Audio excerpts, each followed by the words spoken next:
అంతరాయ తిమిరోపశాంతయే శాంతపావనమచింత్య వైభవం తం నరం వపుషి కుంజరం ముఖే మన్మహే కిమపి తుందిలం మహః వసుదేవసుతం దేవం కంసచాణూరమర్దనం దేవకీ పరమానందం కృష్ణౌ వందే జగద్గురుం శ్రీకృష్ణౌ వందే జగద్గురుం.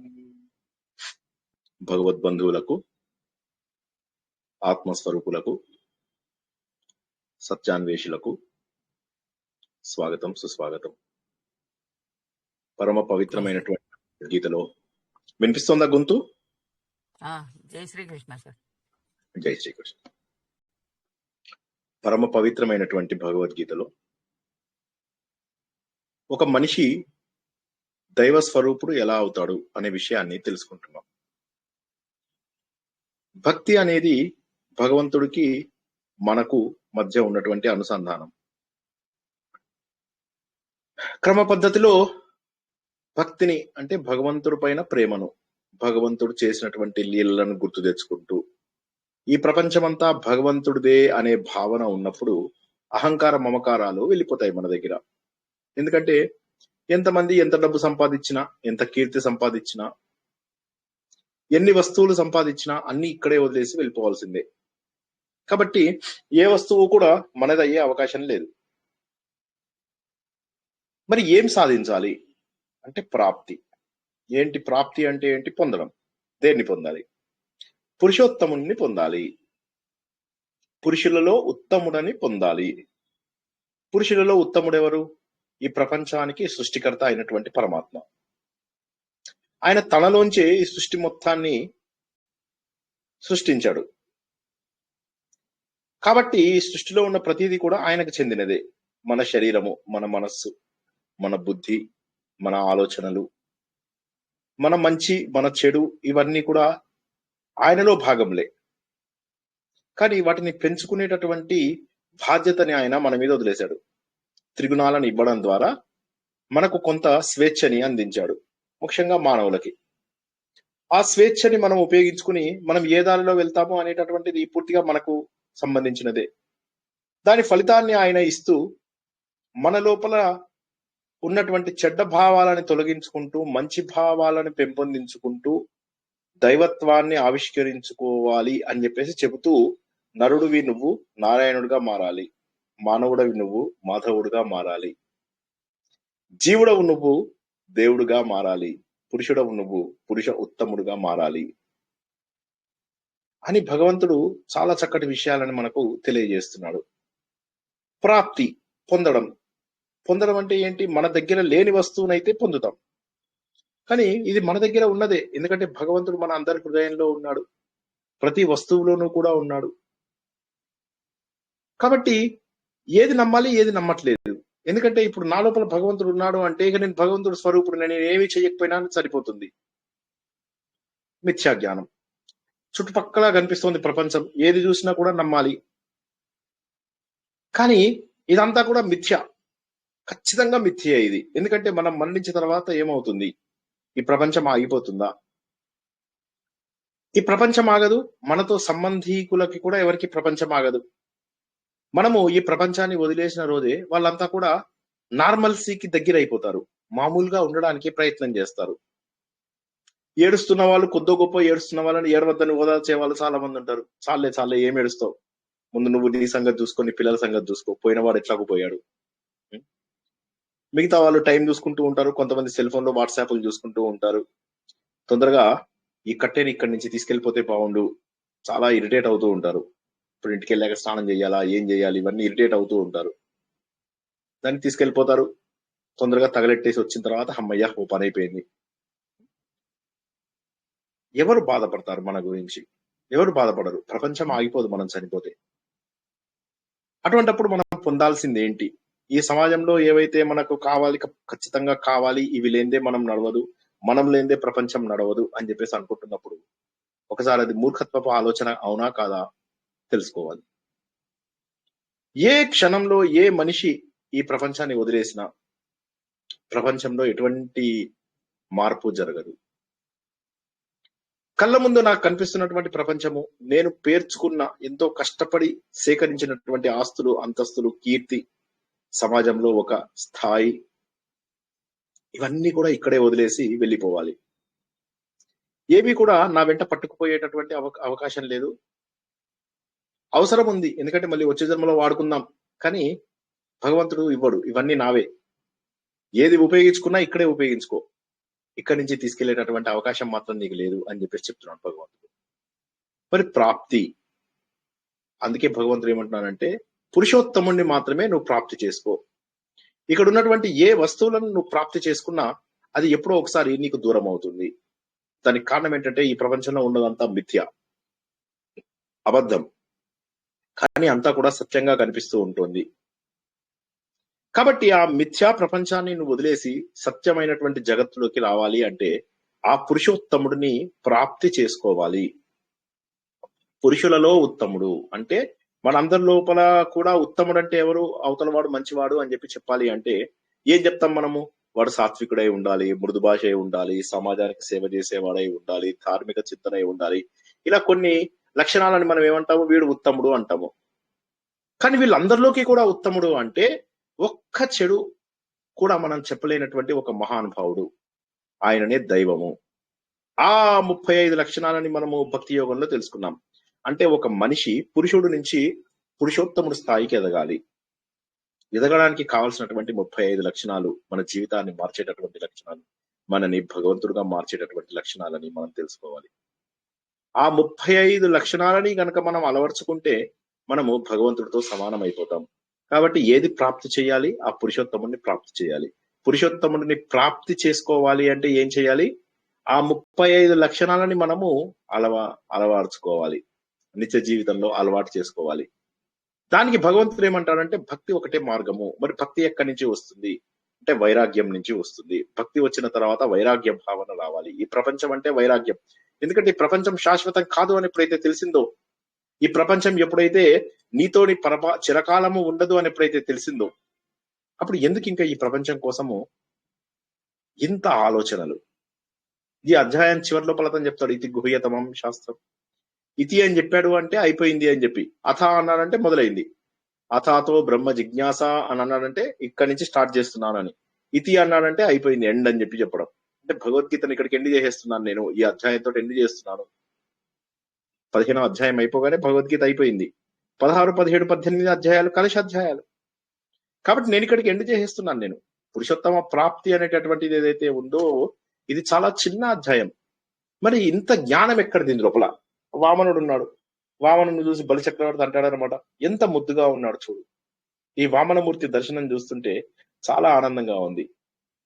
ఎంతో పుణ్యం చేసుకుంటే తప్ప ఇటువంటి పుణ్యపురుషుడు దొరకడు. ఎన్నో క్రతువులు చేయాలి. క్రతువులు అంటే వేదాలలో చెప్పిన యజ్ఞాలని క్రతువులు అంటారు. ఆ క్రతువులు చేస్తే తప్ప ఇటువంటి వాడు లభ్యం కాడు. ఇటువంటి మహానుభావుడు మనకు కావాలి అంటే అతడు చిన్నవాడు కాదు, అతను ఎంతో పెద్దవాడు. ఇంత చిన్నగా ఉన్నాడు కానీ ఎటువంటి మాటలు మాట్లాడుతున్నాడు. ఆయనతో మాట్లాడుతుంటే అలా మాట్లాడుతూనే ఉండాలనిపిస్తుంది. పొట్టివాడు అందరి లోపల కలిసిపోతున్నాడు. ఆ దైవత్వం ఆయన లోపల ఉట్టి పడుతుంది. ఆ దివ్య లక్షణాలు మనకు ప్రకటితం అవుతున్నాయి. అందరితోటి కూడా సంభాషణ చేస్తూ ఎంత ఆనందంగా ఉన్నాడు. ఆయన వస్తే ఈ పరిసరాలన్నీ కూడా ఆనందంగా ఉన్నాయి. అటువంటి వాడు చెప్పినట్లుగా చేయడం తప్ప ఇక నాకు ఏముంది? బలిచక్రవర్తి ఏ స్థాయికి దిగజారిపోయాడంటే, నీకేం కావాలి? స్థలం కావాలా? స్థలం ఇస్తాను. భూమిగా ఏది కావాలి? ఏది కావాలంటే అది ఇస్తాను. రాజ్యం కావాలా? రాజ్యం ఇస్తాను. ఆఖరికి నా పూర్తి రాజ్యం నీకు ఇచ్చేస్తాను. నేను నీ బానిసనైపోతాను అని కూడా చెప్పేశాడు. అంటే భగవంతుడు కావాలి అన్నప్పుడు మిగతా ప్రాపంచిక విషయాలు మనకు అవసరం లేదు. మరి పొట్టివాడు, చిన్నవాడు, కానీ ఆ పొట్టివాడి నుంచి ఎంత జ్ఞానం ఒక్కసారిగా ఎదిగాడు. ఇంతింతై వటుడింతై అలా ఎదుగుతున్నాడు. ముందుగా ఆకాశంలో ఉన్నటువంటి సూర్యుడు ఆయనకు గొడుగుగా కనిపించాడు. అలా మెల్లగా వెళ్తే ఆయన నుదుట బొట్టులాగా కనిపించాడు. తర్వాత ఆయన కుండలాలలాగా కనిపించాడు ఆ సూర్యుడు. ఇంకా ఎదుగుతున్నాడు సూర్యుడిని దాటి ఆయన భుజ కీర్తులలాగా కనిపించాడు. నాభి లోపల మెరుస్తున్నటువంటి వజ్రం లాగా కనిపించాడు. తర్వాత ఒక వడ్డాణం లాగా కనిపించాడు. కాళ్ళ కింద పీటలాగా కనిపించాడు. అలా ఎదుగుతూ ఉన్నాడు, అలా ఎదుగుతూ ఉన్నాడు, అలా ఎదుగుతూ ఉన్నాడు. 15వ అధ్యాయాన్ని ఎంత తెలుసుకుంటే అంత ఎదుగుతాం. 15వ అధ్యాయంలో ఉన్నటువంటి జ్ఞానం ఎంత అంటే అది చిన్న అధ్యాయం కాదు. ఎంతో అద్భుతమైనటువంటి జ్ఞానాన్ని ఇచ్చి మన జీవితంలో మనని ముందుకు తీసుకెళ్లే అధ్యాయము. భగవద్గీతలో చివరి అధ్యాయంగా చెప్పుకోబడినటువంటిదే 15వ అధ్యాయము. కాబట్టి ఈ ప్రాప్తి అనే పదం ఏదైతే ఉందో జాగ్రత్తగా పట్టుకోండి. ప్రాప్తి, పురుషోత్తముని పట్టుకోవాలి. అతను ఎక్కడో లేడు, మనలోనే ఉన్నాడు. కానీ దానికి కావాల్సింది భక్తి శ్రద్ధలు మనకు కావాలి. ఈ భక్తి శ్రద్ధలు కావాలి అంటే ముందుగా ఈ సంసార వృక్షాన్ని మనం అర్థం చేసుకోవాలి. ఆ సంసార వృక్షం లోపల పైన ఉన్నటువంటిది ఏదైతే ఉందో అది భగవంతుడు చెట్టునిలా తల్లకిందులుగా చేశారు. తలకిందులుగా చేస్తే ఆ పైన వేళ్ల భాగం ఏదైతే ఉందో ఆ బీజం నుంచి వచ్చినటువంటిదే ఈ ప్రపంచం అంతాను. బ్రహ్మదేవుడు కాండము, ఆకులు ఏవైతే ఉన్నాయో అవి మొత్తాన్ని కప్పుతూ ఉంటాయి అన్నమాట. ఆకులు అన్నింటినీ కప్పుతూ ఉంటాయి. కాబట్టి అవి వేదాలు. చందాంసి అంటే చంద అంటే ఒక మీనింగ్ కూడా ఆచ్ఛాదన అని చెప్పేసి మనం చెప్తూ ఉంటాం కదా, ఆచ్ఛాదన, కప్పేవి అని చెప్పేసి. అవి ఆకులు, వేదాలు. వాటిలో ఉన్న సత్యాన్ని మనము తెలుసుకోవాలి. అశ్వత్థ వృక్షాన్ని ఎందుకు తీసుకున్నారు? శ్వః అంటే రేపు అని, శ్వత్థః అంటే రేపు ఉన్నది అని, అశ్వత్థః అంటే రేపు లేదు అని చెప్పి, శాశ్వతః అంటే ఎప్పటికీ ఉండేది. అశ్వత్థః అంటే రేపు లేనటువంటిది. అంటే మనతో పాటుగా ఇది మరణిస్తుందని ఒక అర్థం ఉంది. అంటే మనకు ఏ విధంగానైతే మన జీవితం ఎండ్ అయిపోతుందో అలాగే ఈ వృక్షానికి కూడా సమయం తక్కువ. కానీ మనం ఏం చేస్తున్నామంటే ఇదే శాశ్వతము అని చెప్పేసి అనుకుంటున్నాము. ఈ చెట్ల లోపల కొమ్మలు ఉన్నాయి. అందులోపల మనం చక్కగా మన త్రిగుణాలతోటి వాటికి నీళ్లతో తడుపుతూ ఉన్నాము, పెంచుతున్నాం, ఇంకా పెంచుతున్నాం, ఇంకా పెంచుతున్నాం. పైన ఉన్నటువంటి పరమాత్మ మాత్రము మనకి ఎప్పటికీ కనిపించడం లేదు, ఎప్పుడూ కనిపించడం లేదు. మూలము ఊర్ధ్వంగా ఉంది. కానీ మనము ఈ చెట్ల లోపల ఇరుక్కుపోయాం. ఎక్కడా కూడా మనకు పైన ఒక మూలం ఉంది అన్నటువంటి విషయం కూడా తెలియడం లేదు. కొమ్మలు ఇలా అధోముఖంగా వస్తున్నాయి. అందులోపల మనం ఇంకా ఇంకా ఇంకా ఇంకా ఇంకా ఇంకా ఏదైనా కూడా ఒక మూలంలోంచి రావాలి. ఆ బీజం ఏదైతే ఉందో ఆ బీజం పైన ఉంది. ఆ బీజమే పరమాత్మ. ఆయనలోంచే ఈ సృష్టి మొత్తం ఏర్పడింది. అది ఆ బ్రహ్మలోంచే మొత్తం కూడా ఏర్పడింది. కాబట్టి ఆయన బ్రహ్మనే ఈ వృక్షానికి మూలము. కాబట్టి దీన్ని సంసార వృక్షము అని ఒకసారి అంటాము, బ్రహ్మ వృక్షము అని ఒకసారి అంటాము. అంటే ఒకసారి మాయా వృక్షంగాను, ఒకసారి దీన్ని బ్రహ్మ వృక్షంగాను అంటాము. ఆకులు ఎప్పుడూ కదులుతూ ఉంటాయి. రావి చెట్టు కదా, పెద్ద ఆకులు ఇలా కదులుతూ ఉంటాయి. మన మనస్సు కూడా అలా కదిలిపోతూ ఉంటుంది, నిరంతరము కదిలిపోతూ ఉంటుంది. రావి చెట్టు పువ్వులు, పండ్లు ఇటువంటివి దాని నుంచి అందవు. ఏ విధమైనటువంటి ఫలితాలు పొందడం లేదు మనకు. కానీ మనము అందులోనే కొట్టుమిట్టాడుతున్నాము. అందులోనే మనము మన జీవితాన్ని గడుపుతూ జీవితాన్ని మనము ఇంద్రియాలతో మాత్రమే నిలుపుతున్నాము. ఇంద్రియాలతో నిలిపి మనము బాహ్య దృష్టిని చూస్తున్నాము. ఇంద్రియాలను ఛేదించి అంతర్దృష్టికి రావాలి. పరమాత్మ పైన ఉన్నాడు అనే భావనతో ఊర్ధ్వ దృష్టి వైపు వెళ్ళాలి. బాహ్య దృష్టి, అంతర్దృష్టి, ఊర్ధ్వ దృష్టి. ఈ విధంగా భగవంతుడి వైపు మనకు వెళ్ళాలి. అందుకే పైన ఉన్నది ఇలా చూస్తూ ఉంటే తెలుస్తుంది మనకు. కాబట్టి ఆ స్థాయికి మనము చేరాలి. వృక్షం మనకు కనిపిస్తుంది, కానీ బీజం మనకి ఎప్పుడైనా కనిపిస్తుందా? ఈ ప్రపంచ వృక్షం కూడా మనకు కనిపిస్తూనే ఉంటుంది, కానీ ఆ బీజంలో ఏముంది అనేది ఎవరికైనా కనిపిస్తుందా? ఎవరికీ కనిపించదు. కానీ ఆ బీజమే ఈ మొత్తం వృక్షానికి కారణము. భగవంతుడే ఈ ప్రపంచానికి కూడా కారణము. కాబట్టి ఈ వృక్షానికి కారణమైనటువంటి బీజం ఏదైతే ఉందో అది అన్నిటికంటే కూడా సర్వోత్కృష్టము. ఈ ఆకులు ఏవైతే వేదాలుగా ఉన్నాయో ఆ వేదాలన్నీ కూడా మనకు ఏం చెయ్యాలి అనేవి చెప్తున్నాయి. కర్మకాండలు చెబుతున్నాయి, జ్ఞానకాండలు చెబుతున్నాయి. వేదాలలో మూడు వంతుల భాగము, 75% ఆఫ్ ద భాగము కర్మకాండలు. ఏ పనులు చేయాలి అనే విషయాల్ని తెలియజేస్తున్నాయి. అందులో కామ్య కర్మలు కూడా ఉంటాయి. అంటే కోరికతో చేసేటటువంటి కర్మలను కూడా వేదాలు మనకు చెప్తున్నాయి. కాబట్టి ఈ ఆకులు ఏవైతే ఉన్నాయో అవి మనకు ఏ పనులు చేయాలి జీవితంలో అని చెప్పేసి తెలుస్తున్నాయి. అంటే ఏవి ధర్మాలు, ఏవి అధర్మాలు, ఏవి త్యజించాలి, వేటిని పట్టుకోవాలి అన్న విషయాన్ని తెలియజేస్తున్నాయి. ఒక్కసారి మళ్ళీ మనం రివిజన్ చేసుకుంటే పైన ఉన్నటువంటి మూలము పరమాత్మ, ఈ కాండము బ్రహ్మదేవుడు, ఇందులో ఉన్నటువంటి ఆకులు వేదాలు, ఈ మధ్యలో మనం ఉన్నాం. జరుగుతున్నాయి. ఎవరో మాట్లాడుతున్నారు, దయచేసి మ్యూట్ లోకి వెళ్ళండి.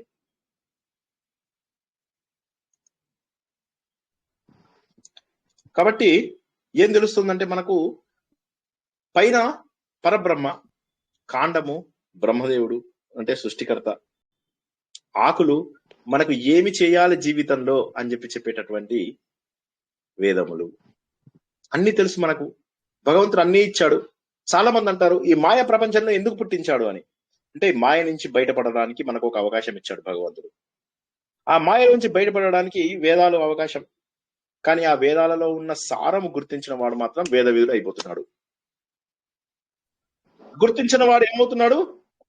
ఇది ఎవరో మాట్లాడుతున్నారు ప్లీజ్. ఈ సంసార సాగరంలో కొట్టుకుంటున్నారు,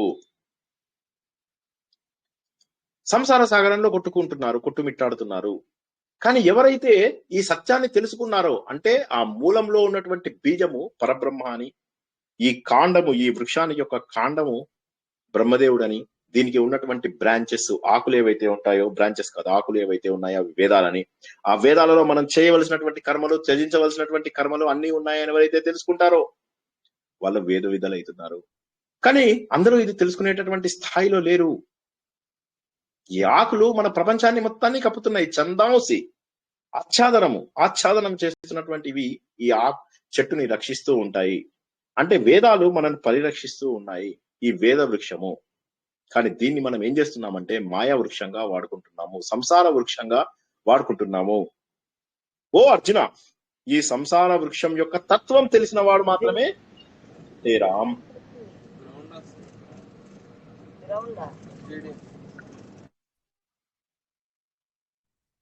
జై శ్రీకృష్ణ.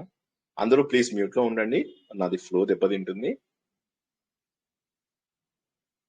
ఏమవుతుందంటే ఎప్పుడైతే ఆకులు ధర్మ పరిరక్షణ చేస్తున్నాయో, అంటే వేదాల ద్వారా ఈ ధర్మ పరిరక్షణ అవుతుంది. మన సంసారం ఇందులోనే ఉంది, కానీ ఇందులోంచి ఎలా బయటపడాలి అనేవి ఆ వేదాలలో ఉన్నటువంటి ధర్మాలు తెలుసుకోవడం ద్వారా మనము బయటపడిపోవచ్చు. కానీ మనం బయటపడకుండా వాటిల్లోనే కొట్టిమిట్టాడుతున్నాము. అటువంటి వారికి ఇది సంసార వృక్షంగా మిగిలిపోతుంది.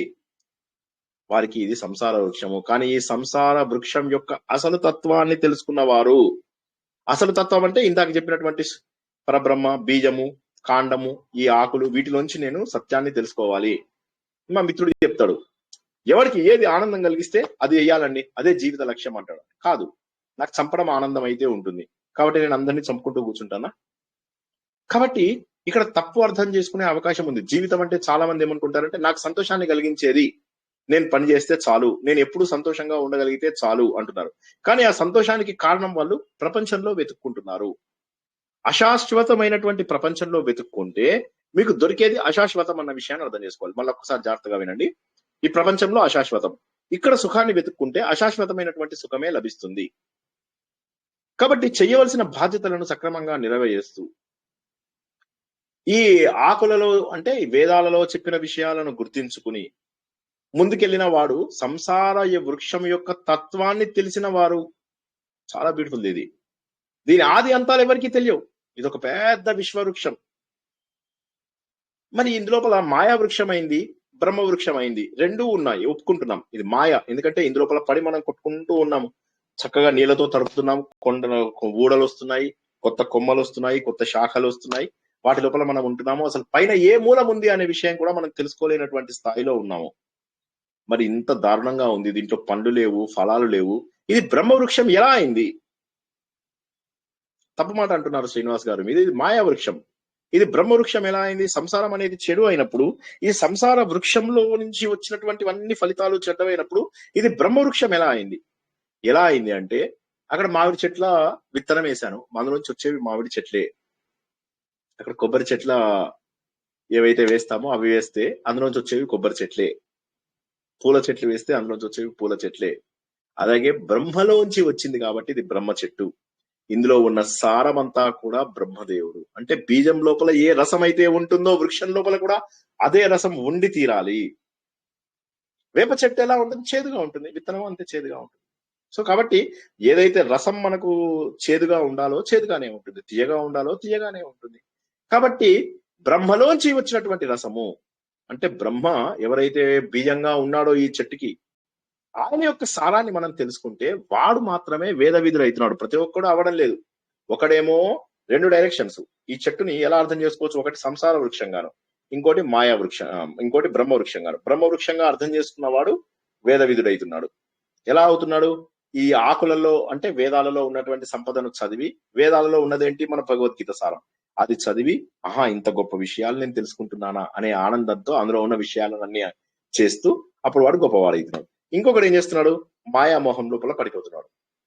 పడిపోయి ఏం చేస్తున్నాడు? మహా అహంకారము, మమకారము వీటిని పెంచుకుంటున్నాడు. పెంచుకుని ఏం చేస్తున్నాడు? క్రమ పద్ధతి లోపల దిగజారిపోతున్నాడు. క్రమ పద్ధతి లోపల దిగజారిపోతున్నాడు. ఇప్పుడు మళ్ళీ ఒకసారి వెనక్కి వద్దాం. ఒకే చెట్టు లోపల బ్రహ్మ, ఒకే చెట్టు లోపల మాయ రెండు ఉన్నాయి. సరే ఈ చెట్టును వదలరా అంటే వదలడు. ఈ చెట్టులోనే జీవితం అంతా ఉంది. సత్యం ఇక్కడే ఉంది, మిథ్య ఇక్కడే ఉంది, నిజం ఇక్కడే ఉంది, అబద్ధం ఇక్కడే ఉంది.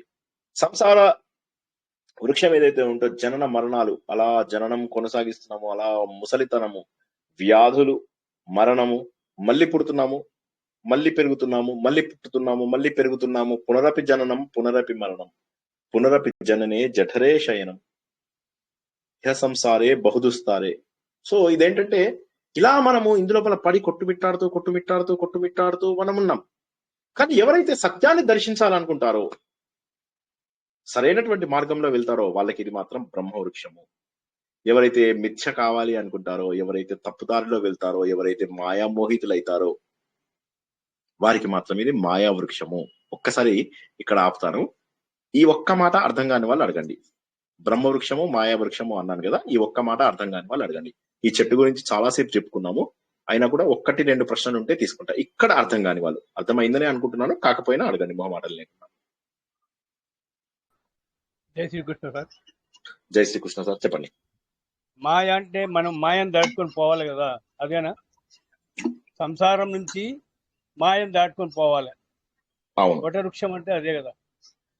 అంటే ఈ వృక్షం లోపల ఏమైందంటే, ఈ వృక్షం లోపలే కొంతమంది కొట్టుమిట్టాడుతున్నారు, వాళ్ళకి ఇది మాయ. కానీ ఎవరైతే దాటుకొని పోతారో వాళ్ళు బ్రహ్మ విధులు. ఇప్పుడు ఈయన ఏం చెప్తున్నాడంటే 2 మార్గాలు చెప్తున్నాడు భగవంతుడు. చెట్టుని మనకు ఉదాహరణగా ఇచ్చేమంటున్నాడు, ఇగో ఇది చెట్టు ఇలా ఉల్టా ఉంది అని చెప్తున్నాడు. ఉండి ఇక్కడ భగవంతుడు ఉన్నాడు. విత్తనం ఇక్కడ ఉంది. మామూలుగా చెట్లు ఎలా ఉంటాయి? ఇక్కడ కింద విత్తనం ఉండి ఇక్కడ నుంచి పెరుగుతుంది. దీన్ని ఇలా రివర్స్ చేశాడు ఆయన. ఈ మూలం పైన ఉంది. మనమందరం ఇక్కడెక్కడో కొట్టుమిట్టాడుతున్న వాడికి ఏమవుతుంది? ఈ ప్రపంచమంతా కూడా మాయలాగానే కనిపిస్తుంది. ఎందుకంటే ఇక్కడ ఉన్నటువంటి భగవంతుడు కనిపించాడు. కానీ ఎవరైతే ఈ చుట్టుపక్కల ఆకులు ఉన్నాయి, ఈ ఆకులు చూసి, అంటే మనకు దొరికిన వాటితోటే మనం భగవంతుడిని పూజిస్తాం. ఈ సత్యాన్ని అందరూ గుర్తించండి. మనకు తెలిసిన వాటితోటే భగవంతుడిని పూజిస్తాం, కానీ మనకు తెలియని వాడితో భగవంతుడి దగ్గరికి వెళ్ళలేము. మనకేం తెలుస్తాయి మరి? ఇప్పుడు భగవంతుని ఎలా చేరుకోవాలి? అంతా మాయ. మరి మాయ నుంచి బయటకు ఎట్లా వస్తాను అంటే, దేవుడు ఇచ్చాడు ఆకులు. ఈ చెట్టులో ఉన్న ఆకులు ఏంటంటే వేదాలు. కాబట్టి ఆ వేదాలు చదివి బయటపడు అని చెప్పేసి అంటున్నాడు. కానీ మనం ఏం చేస్తున్నాము? సాత్విక, రాజసిక, తామసిక గుణాలు 3 గుణాల ద్వారా ప్రభావితమై ఇక్కడ ఇంకా పెంచుకుపోతూ ఉన్నాం. చెట్లు, శాఖలు పెంచుకుపోతున్నాము. మనవళ్ళు, మనవరాళ్ళు, ఈ దేహంతో ఏర్పడినటువంటి మరిన్ని బంధువులు, మిత్రులు, వాటితో వచ్చేటటువంటి ఫంక్షన్స్. సార్ మళ్ళా మొదలెట్టారా ఫంక్షన్స్ గోలా? తప్పదు మరి, భగవద్గీత విన్నన్ని రోజులు మీకు తప్పదు, నాకు తప్పదు. కాబట్టి వీటి నుంచి బయటపడేవాడు ఆకులని వేదములుగా గుర్తించి అందులో ఉన్న సారాన్ని గుర్తించి వైరాగ్య భావన పెంచుకుని మాయలోంచి బయటపడతాడు. అంటే ఒకే చెట్టు సంసార వృక్షంగాను, ఒకే చెట్టు బ్రహ్మ వృక్షంగాను కూడా మనకు ఉపయోగపడుతుంది. ఒకే చెట్టు మనకు సంసార వృక్షంగాను, మూలతో బ్రహ్మ రూపాయ, మధ్యతో విష్ణు రూపాయ, ఆగ్రత శివ రూపాయ. అది అశ్వత్థ చెట్టుని అలా పూజిస్తాం మనం. అయితే ఇప్పుడు ఇక్కడ మనకు అశ్వత్థ చెట్టుని పూజించడం గురించి చెప్పడం లేదు. అశ్వత్థ చెట్టుని ఉదాహరణగా తీసుకుంటున్నాడు. అశ్వత్థ చెట్టుని ఉదాహరణగా తీసుకుని ఏమంటున్నాడు అంటే, 2 రకాల జనాలు ఉండాలి ఈ ప్రపంచంలో. కొంతమంది వేద సంపద గురించి తెలుసుకుని బ్రహ్మదేవుడి వైపు వెళ్తారు, కొంతమంది ఇందులోనే కొట్టుమిట్టాడుతూ జనన మరణాలలో కొట్టుమిట్టాడుతుంటారు అని చెప్పేసి చెప్పాడు. జై శ్రీకృష్ణ. ఇంకెవరికైనా ఈ చెట్టు దగ్గర ఏమన్నా డౌట్ వస్తుందా? అంటే ఏదైతే భగవంతుడు ఇచ్చాడో వాటిలోంచి మనం బయటపడాలి. ఉదాహరణకు భగవంతుడు మనకు 5 ఇంద్రియాలు ఇచ్చాడు. ఆ 5 ఇంద్రియాల ద్వారానే భగవంతుడిని తెలుసుకోగలం. భగవంతుడు ఇవ్వని ఇంద్రియం నుంచి మనం ఎలా తెలుసుకోలేము. కాబట్టి భగవంతుడు ఏం చేశాడంటే మనకు 5 ఇంద్రియాలు ఇచ్చి, మనసు, బుద్ధి ఇచ్చి, అలా తెలుసుకోమన్నాడు తనని. అటువైపు ఆలోచిస్తూ ఆలోచిస్తూ ఆలోచిస్తూ భగవంతుడిని తెలుసుకోమన్నాడు. ఒక్క మాట చెప్తాను, ఆలోచించని వారికి భగవంతుడు దొరకడు. ఆలోచన రావాలి, దాన్నే బుద్ధి అంటాం. ఆ బుద్ధితో ఆలోచిస్తే తప్ప భగవంతుడు దొరకడు. అందుకే జ్ఞానయోగము అన్నిటికంటే గొప్పది. మనం చెప్పాం కర్మలో ధర్మం, భక్తిలో భావం, జ్ఞానంలో ఆలోచన. కాబట్టి జ్ఞానానికి ఆలోచన చాలా ముఖ్యం. ఒక్కసారి కుదురుగా కూర్చుని ఆలోచిస్తే నేనేం పట్టుకుపోతాను, ఏమీ పట్టుకెళ్ళను, ఈ శరీరం నాదా తెలీదు. మొన్న మా ఫ్రెండ్ ఒకతను అడిగాడు, చనిపోయిన తర్వాత ఏమవుతుందండి, ఇలా పైకి వెళ్ళి ఇలా చూస్తామా, అన్ని చూస్తామా అని. ఎలా చూస్తాం పైకి? ఇంద్రియాలు ఇక్కడ వదిలేస్తున్నాం, మనసు బుద్ధి ఇక్కడ వదిలేస్తున్నాం. పైనుంచి ఎలా చూస్తాం? కళ్ళుండవు కదా, కళ్ళుండవు, కానీ మనసుకు తెలియదా అని. అంటే మనసు కూడా ఉండదు. చిన్న పిల్లలు ఉంటారు, వాళ్ళకి మనస్సు బుద్ధి ఉంటుందా? వాళ్ళకి సంకల్పాలు, తర్వాత వికల్పాలు, తర్వాత వాళ్ళకి ఆలోచించి ఇది నేను పొద్దున్న నేను సెరిలాక్ తిన్నాను, మధ్యాహ్నం తినకూడదు అని ఆలోచిస్తారా వాళ్ళు ఏమన్నా? ఏమీ ఉండదు వాళ్ళకి. జస్ట్ అక్కడ చిత్తం కూడా మెల్లమెల్లగా డెవలప్ అవుతూ ఉంటుంది. చిత్తం అంటే డేటాబేస్, మనస్సు అంటే సంకల్పాలు, కోరికలు, బుద్ధి అంటే ఆలోచనలు, అంటే నిశ్చయాత్మకమైనటువంటి విషయాలను తెలుసుకునేదాన్ని బుద్ధి అంటారు. చిత్తము అంటే డేటాబేస్, అన్ని స్టోర్ చేసుకుంటూ ఉంటుంది. తల్లి ముఖం మాత్రం గుర్తుపట్టగలడు. తండ్రి ముఖము, తర్వాత ఇంట్లో అన్నదమ్ములు ఎవరైనా ఉంటే వాళ్ళ ముఖం మాత్రం గుర్తుపట్టగలడు. అదే చిన్నది, చిత్తం చాలా చిన్నది, మెల్లగా ఎదుగుతుంది. ఎదిగి ఎదిగి ఎదిగి మళ్ళీ ప్రతిదీ పెంచుకుంటూ పెంచుకుంటూ పెంచుకుంటూ వెళ్ళవలసిందే. మళ్ళీ పుట్టాలి, మళ్ళీ అన్ని నేర్చుకోవాలి, మళ్ళీ పెరగాల్సిందే. కానీ ఈ జన్మలో ఆల్రెడీ మనకు ఒక అవకాశం దొరికింది. ఆ అవకాశం దొరికినప్పుడు దాని గురించి తెలుసుకుని వేదం లోపల, అంటే వేదం ఏదైతే బ్రహ్మదేవుడిని ప్రతిపాదించిందో, బ్రహ్మదేవుడు అంటే పరబ్రహ్మని ప్రతిపాదించిందో, అందులో ఉన్నటువంటి విషయాల ద్వారా మనం భగవంతుడి గురించి తెలుసుకోవాలి. ఆ వేదాలలో చివరి భాగమైన ఉపనిషత్తుల యొక్క సారమే ఈ భగవద్గీత. ఈ అన్ని అధ్యాయాల యొక్క లక్ష్యమే పురుషోత్తమ ప్రాప్తి. మళ్ళొకసారి చెప్తాను, జాగ్రత్తగా వినండి. అన్ని అధ్యాయములు చివరికి వచ్చింది 15వ అధ్యాయం వరకే. 15వ అధ్యాయంలో మనము పురుషోత్తముడిని ప్రాప్తి చేసుకుని భగవద్గీతను ముగించుకుంటాం. కాబట్టి భగవంతుణ్ణి చేరుకోవడానికి చివరి అధ్యాయంగా మనము భగవద్గీతలో 15వ అధ్యాయాన్ని చెప్తున్నాము. ఉపనిషత్తుల యొక్క సారము అదే భగవద్గీత. కాబట్టి మనకు తెలిసినటువంటి జ్ఞానం ఏదైతే ఉందో దాన్ని విని మననం చేసుకుంటూ ఆలోచించుకుంటూ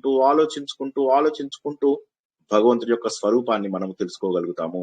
అది అనుభవపూర్వకంగా తెలుసుకోవాల్సిందే. అంతేగాని సినిమాల్లో కనిపించినట్టుగా కృష్ణుడి రూపంలో, రాముడి రూపంలో భగవంతుడు మనకు కనిపించడు. అనుభవపూర్వకంగా నాలోని ఈ చైతన్యమే భగవంతుడు, నేను మాట్లాడుతున్నానంటే దీనికి కారణం భగవంతుడు, నేను చూస్తున్నానంటే దీనికి కారణం భగవంతుడు, నేను వింటున్నానంటే దీనికి కారణం భగవంతుడు, నేను చేస్తున్న ప్రతి క్రియకు కారణం భగవంతుడు. ఈ ప్రపంచంలో ఉన్నటువంటి ప్రతి చరాచర జీవరాశి భగవంతుడే. మొన్న మనం చెప్పుకున్నాం, చంద్రుడు కొద్దిగా దగ్గరయ్యాడంటే నీళ్లు పొంగిపోయి, సముద్రాలు పొంగిపోయి భూమి మీదకి వచ్చేస్తాయి. చంద్రుడు కాస్త దూరం వెళ్ళిపోయాడంటే మన పైన ఆకర్షణ శక్తి తగ్గిపోయి మన మొత్తం భూమి ఇంకెక్కడికన్నా వెళ్ళిపోతుంది, ఇంకో ప్లేస్కి వెళ్ళిపోతుంది. మరి అటువంటప్పుడు అలా జరగకుండా ఈ ప్రపంచంలో కొన్ని వేల లక్షల కోట్లాది కోట్ల సూర్యుళ్ళు, కోట్లాది కోట్ల గ్రహాలు ఇన్ని క్రమ పద్ధతిలో సిస్టమేటిక్ గా ఎలా నడుస్తున్నాయి? ఒక్కరోజు సూర్యుడు రాకపోతే ఏమవుతుంది?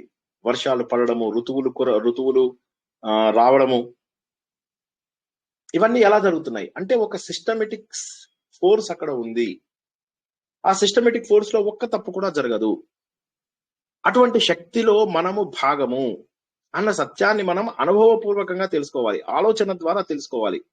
భగవంతుడు అందులో చాలా విపులంగా చెప్పాడు, కనిపిస్తున్న ప్రతిదీ నేనే. అయినా అర్జునుడు నమ్మడు. అప్పుడు విశ్వరూపం చూపించి ప్రపంచంలో ఉన్న ప్రతిదీ నేనే అని చెప్పి చూపించాడు. ఇంత చెబితే తప్ప భగవంతుడిని గుర్తించలేకపోయారు. దీన్నే మనం ఏమంటారో అనుభవైక వేద్యం. అనుభవం రావాలి. ఆ అనుభవము ఆలోచన ద్వారా వస్తుంది. అయితే ఆలోచన ద్వారా వచ్చినప్పుడు ఒక్కసారిగా తెలియదు, కొద్దిగా తెలుస్తూ ప్రతిరోజు పొరలుగా డౌట్స్ ఏమంటారు క్లారిఫై అవుతూ ఉంటాయి. సందేహాలు నివృత్తి చెందుతూ మనం ముందుకెళ్తూ ఉంటాం. ఒక్కొక్క సందేహము వెళ్ళిపోయినా కొద్దీ భగవంతుడు మరింత స్పష్టంగా కనిపిస్తాడు. కనుల ముందు ఉన్నటువంటి మసకలు తొలుగుతూ భగవంతుడు రూపం కనిపిస్తుంది. ఒక్క రోజులో కనిపించదు. భగవంతుడు అనగానే మనకు తెలిసిందల్లా దేవుడు ఇలా నిలబడి ఎంతసేపు ఇలాగే ఇటు డబ్బిస్తానంటున్నాడు, ఇటు తీసుకున్న పాదాలు పట్టుకో ఇటు డబ్బిస్తా. మన గురువులు ఉన్నారు, ఇక మఠాధిపతులు పీఠాధిపతులు, వాళ్ళు మొదలెట్టారు ఇలాగా. వాళ్ళు ఒక్కొక్కసారి ఇలా అంటారు, 2 సార్లు ఇలా అంటారు, నా పాదాలు పట్టుకో. సో కాబట్టి ఏమైతుందంటే వీటి నుంచి ఎదగడం కష్టము. కాబట్టి ఎదగడానికి ఉన్నటువంటి మార్గం ఏంటంటే ఆ వేదములు, ఆకులు. ఒక్కసారి క్లుప్తంగా ఇంకా చెప్పేసి 1వ శ్లోకం నుంచి 2వ శ్లోకంలోకి వెళ్దాం. భగవంతుడు ఏమంటున్నాడంటే, అశ్వత్థ చెట్టు రివర్స్ గా పెట్టి ఈ పైన ఉన్నటువంటి బీజంగా నన్ను గుర్తించు. నాలోంచి వచ్చిన కాండము బ్రహ్మదేవుడు, ఆయన చేసినటువంటి సృష్టి ఇదంతా. నేను మీ అందరి డెవలప్మెంట్ కోసము ఆకులు ఇచ్చాను. ఈ ఆకులను ఏమంటామంటే వేదములు అంటారు. ఛందాంసి యస్య పర్ణాని. ఆ పర్ణాలు, ఆకులు ఏవైతే ఉన్నాయో అవి అవి తెలుసుకుని వాటిలో ఉన్న సత్యాన్ని తెలుసుకున్నటువంటి వాడు వేద విధుడైతున్నాడు. తెలియని వాడు మూర్ఖుడై సంసార సాగరంలో కొట్టుమిట్టాడుతున్నాడు. 1వ శ్లోకం అయిపోయింది, 2వ శ్లోకం వెళ్తున్నాము. కంగ్రాచులేషన్స్ అందరికి. ఎవరికైనా డౌట్ ఉందా అంటే, ఒకే వృక్షాన్ని మనము బ్రహ్మ వృక్షంగాను మాయా వృక్షంగాను మనము ట్రీట్ చేసే అవకాశం ఉంది. ఒకే వృక్షము సత్యంగాను, ఒకే వృక్షం అసత్యంగాను కూడా బోధపడుతుంది. మన ఏవ మనుష్యానాం కారణం బంధహేతు అంటారు. అంటే మనస్సే మనను బంధించడానికి, మనను విడిపించడానికి కారణము అని చెప్పేసి. అదే విధంగా మన మనస్సును ముందు స్థిరపరచుకోండి భగవంతుడి మీద. స్థిరపరచుకున్నట్లయితే సత్యం వైపు వెళ్లే వాళ్ళందరూ మోక్షం సాధిస్తారు. అసత్యం వైపు, మిథ్య వైపు వెళ్లే వాళ్ళందరూ బంధాలలో ఉండిపోతారు. ఒక్కసారి ఇక్కడ ఎవరికైనా డౌట్ ఉంటే అడగండి, లేకపోతే 2వ శ్లోకంలోకి వెళ్ళిపోతాం. ఒకటి చిక్కు ప్రశ్న. ఇది అశాశ్వతమైన అసత్వనారాయణ చెట్టు అంటారు, ఇంకోటి శాశ్వతమైనది కాదు కదా. ఈ సంసారం శాశ్వతం కాదు, అందుకని చెట్టును నరికి పారేయండి అన్నారు అనగా విన్నాను. అంటే చెట్టు నరకం అంటే సంసారం నుంచి దూరం ఉండు అని అర్థం. అవును, అది వస్తుంది మనకు తర్వాత శ్లోకంలో వస్తుంది. కరెక్ట్, మనకు తర్వాత శ్లోకంలో వస్తుంది. ఇంకెవరికైనా ఏమన్నా 1వ శ్లోకంలో ఏమన్నా డౌట్ ఉందా? సో పరమాత్మ మూలము, బ్రహ్మమే కాండము, వేదాలే ఆకులుగా ఉన్నటువంటి సంసార వృక్షము రివర్స్ గా ఉంది. దీనిని గనక సరిగా అర్థం చేసుకున్నవాడు, వేదాల యొక్క అసలు అర్థం చేసుకున్నవాడు, అసలు తత్వం తెలుసుకున్నవాడు వేద విధుడైతాడు. తెలియని వాడు ఇది లోపల కొట్టుమిట్లాడుతుంటాడు. ఇవి మనము త్రిగుణాలతోటి వీటిని తడుపుతున్నాము. త్రిగుణాలతోటి తడపడం వల్ల ఏమవుతుంది? సాత్విక, రాజసిక, తామసిక గుణాల వల్ల కొందరు తామసం పెంచుకుంటున్నారు, కొందరు రాజసం పెంచుకుంటున్నారు. సాత్వికం పెంచుకుంటున్న వాళ్ళు పర్వాలేదు, తప్పులేదు. కానీ ఇది పెంచుకుంటూ ఉండడం వల్ల ఏమవుతున్నాయి? చిగుళ్ళు, మళ్ళీ ఆ చిగుళ్ళలోంచి కొత్త కొమ్మలు, మళ్ళీ కొత్త, ఇంకా మనకు అడ్డం వచ్చేస్తున్నాయి.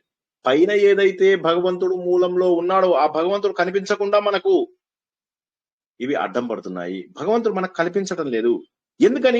ఎందుకంటే మనము చిగుళ్ళు, ఇప్పుడు ఉదాహరణకి రాజస గుణం తీసుకుందాం. రాజస గుణంలో ఉన్నవాడు ఏం కావాలనుకుంటాడు? 14వ అధ్యాయం లోపల తెలుస్తుంది మనకు. ఏంటంటే ఎంతసేపు గుర్తింపు కావాలి, అహంకారం, మమకారం, ఇవన్నీ ఉన్నటువంటి లక్షణాలు రాజస గుణంలో.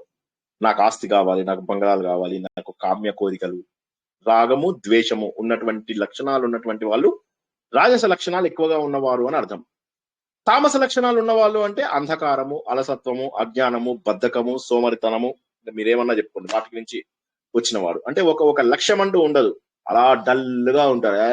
ఏదైతే అదైంది అని చెప్పేసి ఇలా బైక్ ఇలా నడిపిస్తూ ఉంటారు. సాయంత్రం అయితే ఒక బాటిల్ వేయాలి, తాగాలంటారు వాళ్ళు. వాళ్ళకి ఆ తమస్సులో, ఆ అంధకారంలో వాళ్ళకి ఎక్కువ ఆనందం దొరుకుతుంది. శుభ్రంగా ఉండరు, తినే వస్తువులు ఏది పడితే అది పశువుల్లాగా తినేస్తూ ఉంటారు. పశువులకు వాళ్ళకు పెద్ద తేడా ఉండదు. వీరిని తామస గుణంలో ఉన్న వాళ్ళు అంటారు. రాజస గుణంలో ఉన్న వాళ్ళు ఏం చేస్తారు? రాగము, ద్వేషము, కోరికలు, విపరీతమైన కోరికలు, ఇది కావాలి, అది కావాలి, అది కావాలి, ఇది కావాలి, చుట్టాలు కావాలి, మనుషులు కావాలి, ఫంక్షన్స్ కావాలి, అందరిలో నేను గొప్పవాడిని అనుకోవాలి, నాకు స్థాయి కావాలి, డబ్బు కావాలి, బంగ్లాలు కావాలి, కార్లు కావాలి. ద్వేషం, నన్ను అంత మాట అంటాడా, నన్ను నిందించాడా, వాడిదేం కులం, వీడిదేం మతం, వాడిని చంపేయి, వీని నరికేయి, వీని కొట్టేయి, వీని తన్నేయి, డబ్బు పడే, ఇట్లా వాడు దేవుడు కూడా ఇలా పడేస్తాడు. డబ్బు, వాడికి డబ్బు ఉంది కదా, పడేస్తాడు అట్లాగా. ఎవరి దగ్గర పడేస్తాడు?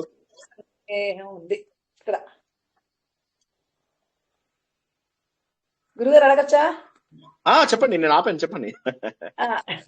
ఏం లేదు, ఇప్పుడు మనకంటే మీరు చెప్పినట్టుగా సరే మనందరం అంటే భగవంతుని ఆ వైపుకి వెళ్ళాలని చెప్పారు, అంటే బ్రహ్మ వృక్షానికి ఎటువైపు వెళ్ళాలన్నారు. కానీ దేవుడు ఇక్కడ మనకు ప్రపంచంలో ఇన్ని రకాల ఆకర్షణలు మనకి ఇచ్చాడు, అటువైపు వెళ్ళకూడదు. అప్పుడు అన్ని వైపు అన్ని ఫర్ ఎగ్జాంపుల్ సంసారంలో మనకు ఉంటూ ఇన్ని ఆకర్షణలు పెట్టుకుంటూ ఆ వైపు వెళ్ళాలంటే మరి మనకి ఇవన్నీ ఎందుకు ఇచ్చాడు మనకు?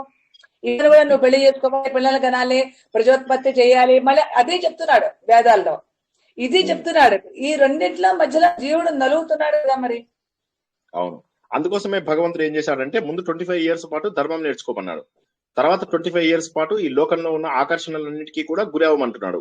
మిమ్మల్ని బంగ్లాలు, కార్లు కొనుక్కోమనలేదు కదా,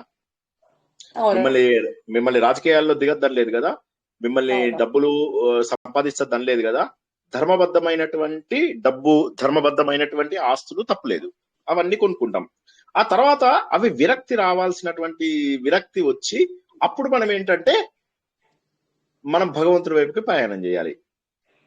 ఇప్పుడు ఈ భగవంతుడి వైపు ప్రయాణం అనేది ఎట్లా ఉంటుందంటే ఇది ముందుగా ధర్మ మార్గంలో, తర్వాత అర్ధకామములు అంటే 25 నుంచి 50 ఏళ్ల వరకు సుమారుగా. కానీ 50 ఏళ్ల తర్వాత కూడా కోరికలు కోరికలు కోరికలు, ఇది కావాలి అది కావాలి. నా ఫ్రెండ్ వాడు చెప్తున్నాడు, వాడు 70 ఏళ్ళు, వాడు అంటాడు నేను కొత్త కారు కొనుక్కున్నా. ఏమంటాం మనం కొత్త కారు కొని, ఏం చేస్తావు కొత్త కారు కొనుక్కొని?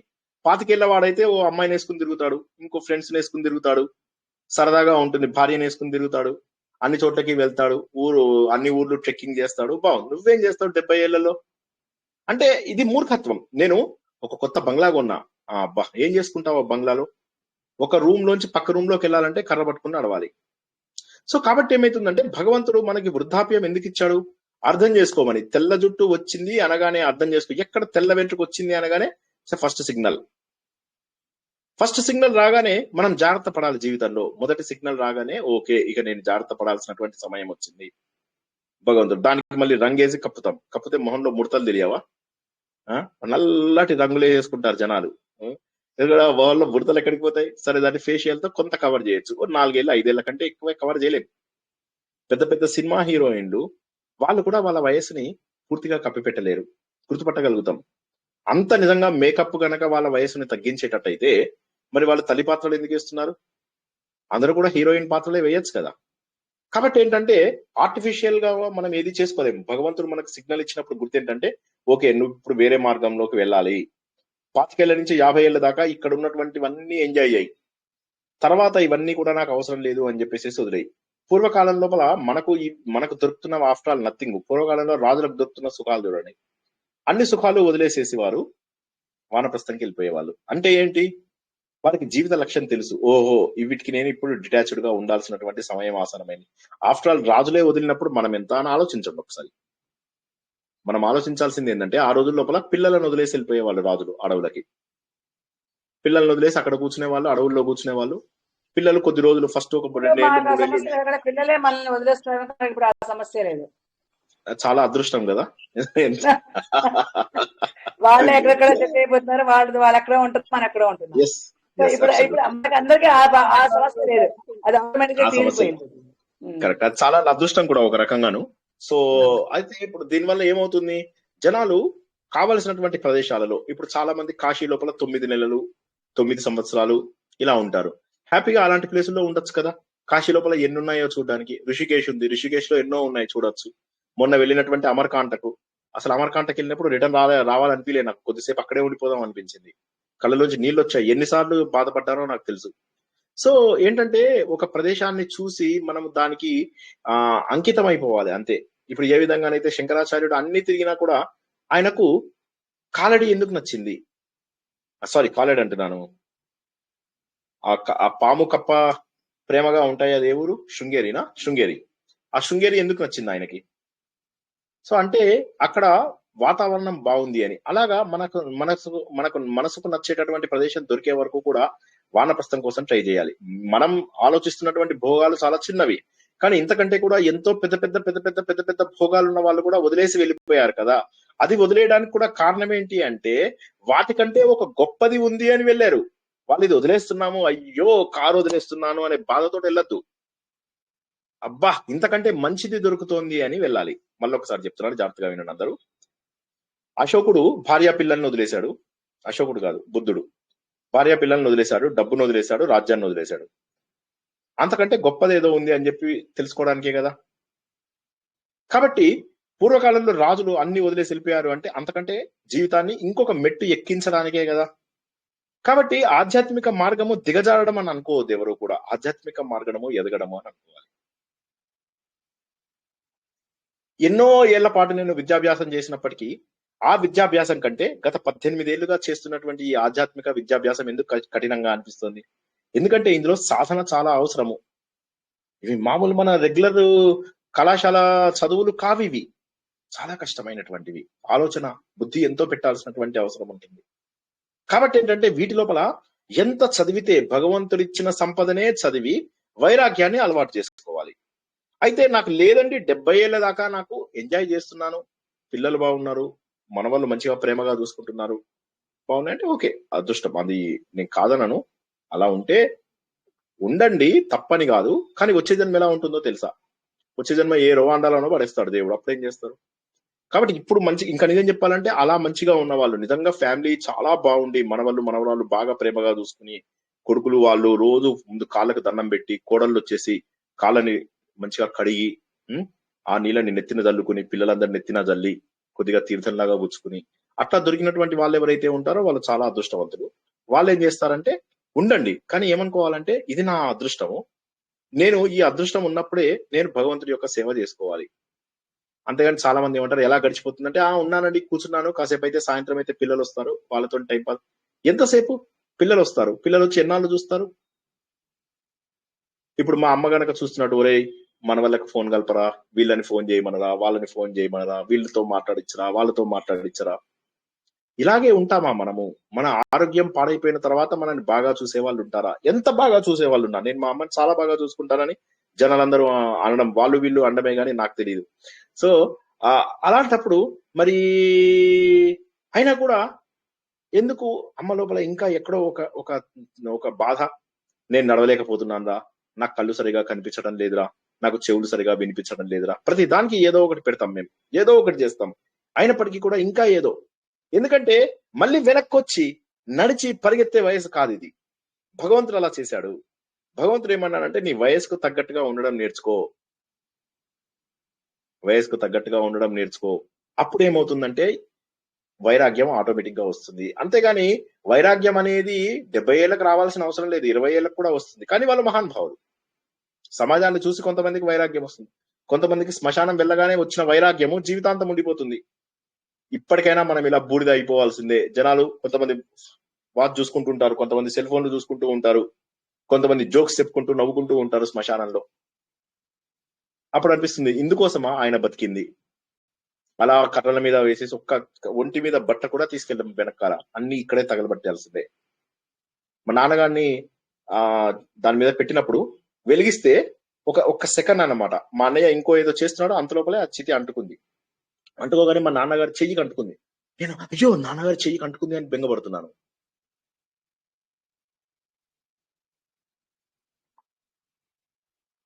ఆయనకి ఏం తెలుస్తుంది?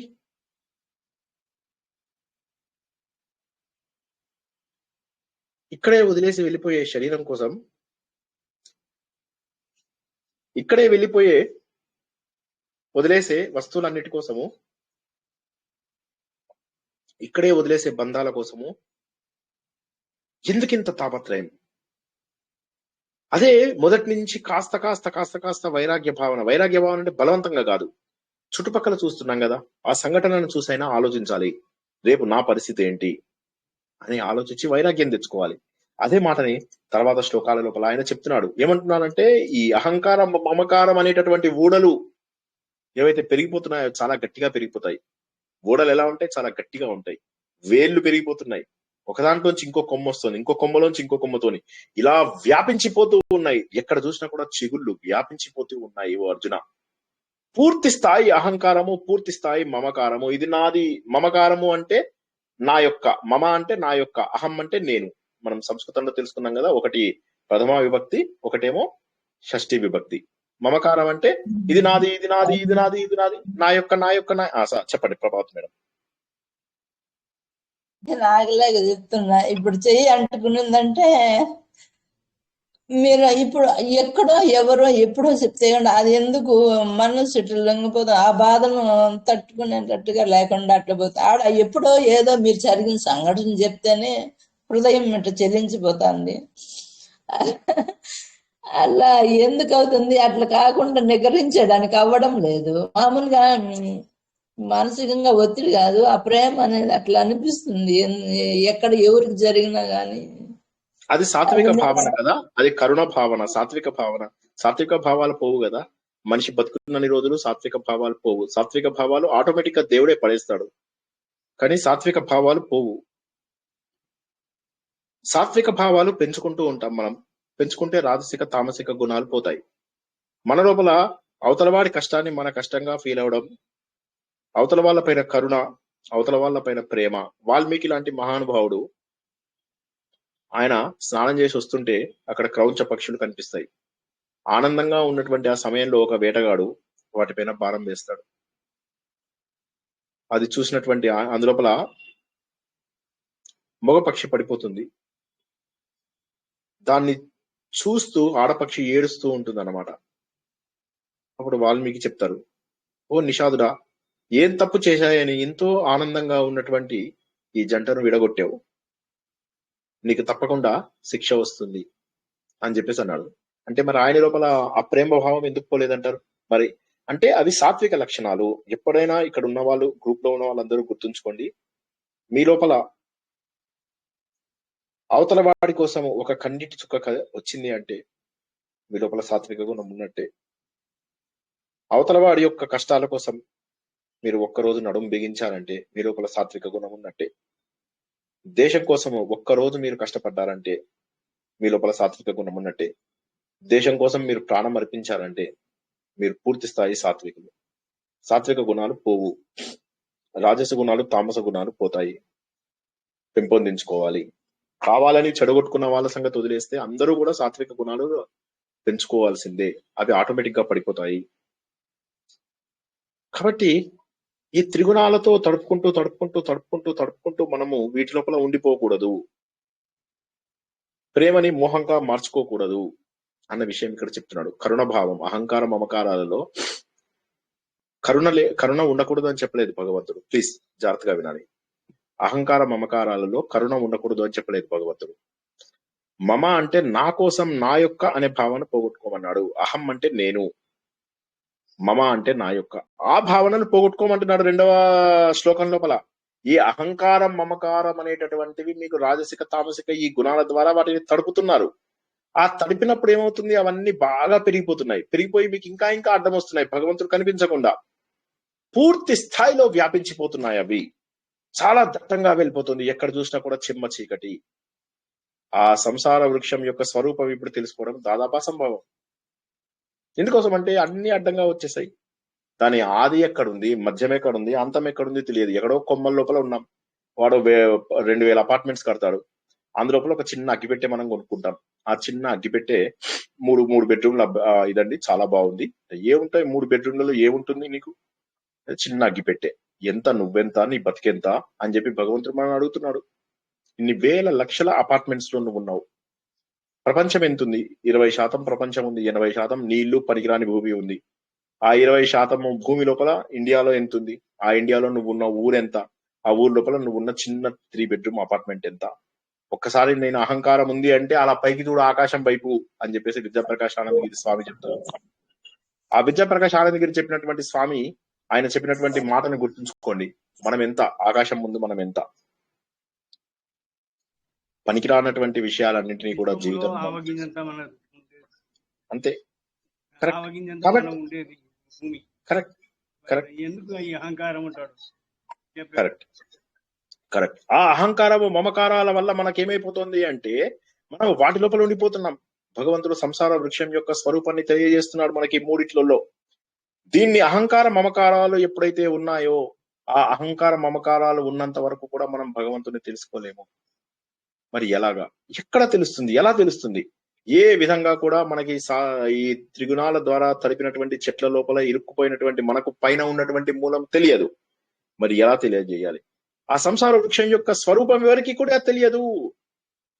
మరి ఆ రూపాన్ని నేను తెలుసుకోవాలి. ఎలా తెలుసుకోవాలి అంటే నాకు కావలసినటువంటిది పరమాత్మ జ్ఞానము. ఆ పరమాత్మ జ్ఞానం నాకు ఆకులు అనేబడే వేదాలలో దొరుకుతున్నాయి. ఆ వేదాలలో దొరికినటువంటిది జ్ఞానము ఎవరిచ్చారు మనకు? పరమాత్మ. ఆయనను మనము ఆశ్రయించాలి. ఆ పరమాత్మను కనుక ఆశ్రయించినట్లయితే, ధ్యానం ఆయనని రెగ్యులర్ గా చేసినట్లయితే ఆయన మనకు దారిని అందిస్తాడు. కాబట్టి ఓ అర్జున, ఈ మొత్తము సంసార వృక్షానికి లేదా బ్రహ్మ వృక్షానికి కారణమైనటువంటి ఆ మహానుభావుడైనటువంటి పరమాత్మను అనన్య భక్తితో నువ్వు పూజించు. ఆయననే శరణు వేడు. ఆయననే కనుక నువ్వు శరణు వేడినట్లయితే నీకు తప్పకుండా జ్ఞానం కావాలి. ఆ మూలం వెతుక్కోవాలి అంటే అట్లీస్ట్ మూలం ఉంది అన్న సంగతి ఇప్పుడు తెలిసింది కదా. ఇప్పుడు అక్కడికి కావాలంటే భగవంతునే శరణు వేడు. మోహాన్ని వదిలేయి. ఏ మోహం అయితే నీకు అహంకార మమకారాలకు దారితీస్తుందో ఆ మోహాన్ని క్రమ పద్ధతి లోపల వదలాలి. అజ్ఞానాన్ని వదిలేసేయి. అజ్ఞానం అంటే ఏదైతే మనకు భగవంతుడు జ్ఞానాన్ని ఇవ్వదో, ఏదైతే శాశ్వతమైనటువంటి జ్ఞానాన్ని ఇవ్వదో అది మొత్తము అవివేకమే. వివేకము కానిది ప్రతిదీ అవివేకమే. వివేకము కేవలము భగవంతుడి జ్ఞానమే. ఈ ప్రపంచంలో భగవంతుడి జ్ఞానం తెలుసుకుంటే ఇంకా మరి ఏ జ్ఞానము తెలుసుకోవాల్సినటువంటి అవసరం లేదు. ఇంకా ఇది నాకు ఇష్టము, ఇది నాకు అయిష్టము అని అనుకోకు. మెల్లమెల్లగా ద్వంద్వాలు వదులుకో. ఏవైతే 12వ అధ్యాయంలో చెప్పామో, సమస శత్రువుచ మిత్రేచ తథా మానాపమానయో శీతోష్ణ సుఖ దుఃఖేషు సమస్సంగం వివర్జిత అద్వేష్ట సర్వభూతానాం మైత్ర. అంటే అన్ని రకాలుగా అందులో చెప్పినటువంటి ప్రతి శ్లోకంలో ఉన్నటువంటి అర్థము, అక్కడ ఉన్నటువంటి ద్వంద్వాలన్నీ వదిలేసేయాలి. అవి ఈ రాగ ద్వేషాలు వదిలేసేయి అంటే రాజసిక గుణాలు తగ్గించుకో అంటున్నాడు. ఇష్ట అయిష్టాలు వదిలేసేయి అంటున్నాడు. నాకు ఇది ఇష్టము, ఇది ఇష్టమైతే అవన్నీ చేయగలవా? నేనేదో పైనుంచి ఎగరాలనుకుంటాను, హీరో లాగా ఎగరగలనా? వదిలేయాలి ఇంకా. ఎందుకంటే ఇవన్నీ కూడా అజ్ఞానంతో ముడిపడి ఉన్నవి. అవన్నీ వదిలేస్తూ ఈ విధంగా మనకున్నటువంటి జ్ఞానంతో అజ్ఞానాన్ని ఛేదించాలి. అటువంటి వాడు మాత్రమే పరమపదాన్ని పొందుతాడు అర్జున. ఇంకా ఎవ్వడు పరమపదాన్ని పొందాడు. ఈ అహంకార మమకారాలు ఏవైతే ఉన్నాయో దాన్ని గొడ్డలితో నరికేసాయి. ఎలా నరకాలి? సశంగ శస్త్రేణ, మంచి శస్త్రం ఉపయోగించి. అంటే వైరాగ్యం అనేటటువంటి యొక్క ఆయుధం ఒకటే ఉంది నీ దగ్గర. దానితో ఈ కొమ్మలన్నీ నరుక్కుంటూ పో. కొమ్మలను నరుకు. అప్పుడు అహంకార మమకారాలు పోయి నీకు పైన ఉన్నటువంటి మూలం భగవంతుడు కనిపిస్తూ ఉంటాడు. అంతర్దృష్టి నుంచి ఊర్ధ్వ దృష్టికి రావాలి. బహిర్దృష్టి అంటే ఇంద్రియ విషయాలతో కలిపేదాన్ని, అంటే మాత్రా స్పర్శ అని చెప్పేది ఏదైతే మనం భగవద్గీతలోనే తెలుసుకున్నామో అది. ఇంద్రియ విషయములతో కలపకుండా చూడు అంటాడు. ఇంద్రియము అంటే నోరు, దానికి ఇంద్రియ విషయము అంటే లడ్డు. ఇంద్రియాన్ని ఇంద్రియ విషయంతో కలపకుండా చూసుకో. చిన్నగా అలవాటు చేసుకోవాలి. అది అంటే ఎలా అలవాటు చేసుకోవాలి? ముందు ఇంద్రియాలను నిగ్రహించుకుంటూ, తర్వాత మనస్సుని నిగ్రహించుకుంటూ మనం ముందుకు వెళ్ళాలి అని చెప్పేసి భగవంతుడు చెప్తున్నాడు. కాబట్టి అర్జున, ఈ సంసార వృక్షాన్ని తెలుసుకోవడం ఎవడి వల్ల కాదు. ఎందుకోసం అంటే వాళ్ళు అసలు ప్రయత్నం కూడా చెయ్యరు. కానీ ఎవరైతే ప్రయత్నం చేస్తారో వాళ్ళకు చాలా సులభంగా దొరుకుతాడు. ఈ విషయాన్ని మనం చాలా సార్లు మొక్కో కహా డూండేరే బందే పాట లోపల తెలుసుకున్నాము. కూజేతో తురత్ మిల్ జావు ఎక్ పల్కి తలాష్లో. నన్ను నిజంగా వెతికావంటే ఒక్క క్షణంలో నీకు నేను దొరికేస్తాను. ఒక్క క్షణము వేట చాలు. ఆ వెతుకులాట ఒక్క క్షణం చాలు. ఎందుకంటే భగవంతుని తెలుసుకోవడం పెద్ద కష్టం కాదు. ఆ వైరాగ్య భావన వచ్చిన తర్వాత భగవంతుడు చక కనిపిస్తూనే ఉంటాడు. ఇంకా మార్గం మనకు సుగమం అవుతూనే ఉంటుంది. భగవంతుడు కనిపించాలి అనే కోరిక గనక మనకు ఉన్నట్లయితే భగవంతుడు మనకు కనిపిస్తాడు. కాబట్టి మన త్రిగుణాలతో ఈ చెట్లను వృద్ధి చేస్తూ వేళ్ళని చిగుళ్ళని పెంచుకుంటున్నటువంటి మనము అహంకార మమకారాలు అనేటటువంటి కేవలం ఈ 2 భావనల వల్లే, రాజసిక తామసిక బుద్ధుల వల్ల మనం ఇక్కడ ఉండిపోతున్నాము. ఇక్కడ నుంచి క్రమ పద్ధతిలో ఎదగాలి అర్జున. ఎదగాలి అంటే ఆ పరమాత్మనే శరణు వేడు. ఎవరైతే ఆ పైన మూలంలో ఉన్నాడో, దేవుడా ఇందులోంచి నన్ను బయటపడేయి, ఆ భక్తి భావన నాకు రావాలి. ఆ భక్తి భావన నాకు రావాలి అంటే ఆయనని అనన్య భక్తితో మాత్రమే పూజించాలి. ఎప్పుడైతే భగవంతుని అనన్య భక్తితో పూజిస్తామంటే అంటే ఆయనని శరణ పొందుతున్నాము. ఎప్పుడైతే భగవంతుని శరణ పొందుతున్నామంటే అప్పుడు ఆయననే మనకు మార్గం చూపిస్తాడు అనేటటువంటి ఒక అద్భుతమైనటువంటి విషయాన్ని మనము ఈరోజు తెలుసుకున్నాము. కాబట్టి ఈ సంసార వృక్షం నుంచి బయటపడాలి అనేటటువంటి విషయాన్ని భగవంతుడు మనకు తెలియజేస్తూ, ఇందులోనే ఉన్నటువంటి బ్రహ్మతత్వాన్ని, అంటే సంసారంలోనే ఉంటూ సంసారంలోంచి బయటపడుతూ, బంధాలలోనే ఉంటూ బంధాలలోంచి బయటపడుతూ మోక్షాన్ని సాధించాలి. అంటే ఏదైతే వృక్షము అద్భుతమైన మూలము నుంచి ప్రారంభమైందో, బ్రహ్మ మూలము నుంచి ప్రారంభమైందో, ఈ సంసారం కూడా ఎవరు సృష్టించలేదు, బ్రహ్మదేవుడే సృష్టించాడు. కాబట్టి ఇది చెడు కాదు. ఇది మన ప్రోగ్రెషన్ కోసం ఒక పాత్, మన ఎదుగుదల కోసం ఇచ్చినటువంటి మార్గము. కానీ మనం ఏం చేస్తున్నామంటే అహంకార మమకారాలతో వీటిని చెడుగా చేసుకుంటున్నాం. భగవంతుడు ఏమన్నాడు? లోపల ఉన్నవన్నీ ఆనందంగా అనుభవించి తర్వాత నా వైపు రా అంటున్నాడు. కానీ మనం ఏం చేస్తున్నాము? ఆనందంగా అనుభవించి ఇంకా అనుభవించాలి అంటున్నాం. అప్పటికి వయసు అయిపోతుంది. యయాతి విషయంలో ఏం జరిగింది? పిల్లల్ని అడిగాడు. నాకు శర్మిష్ఠ పైన, దేవయాని పైన ఇంకా ప్రేమ ఉంది.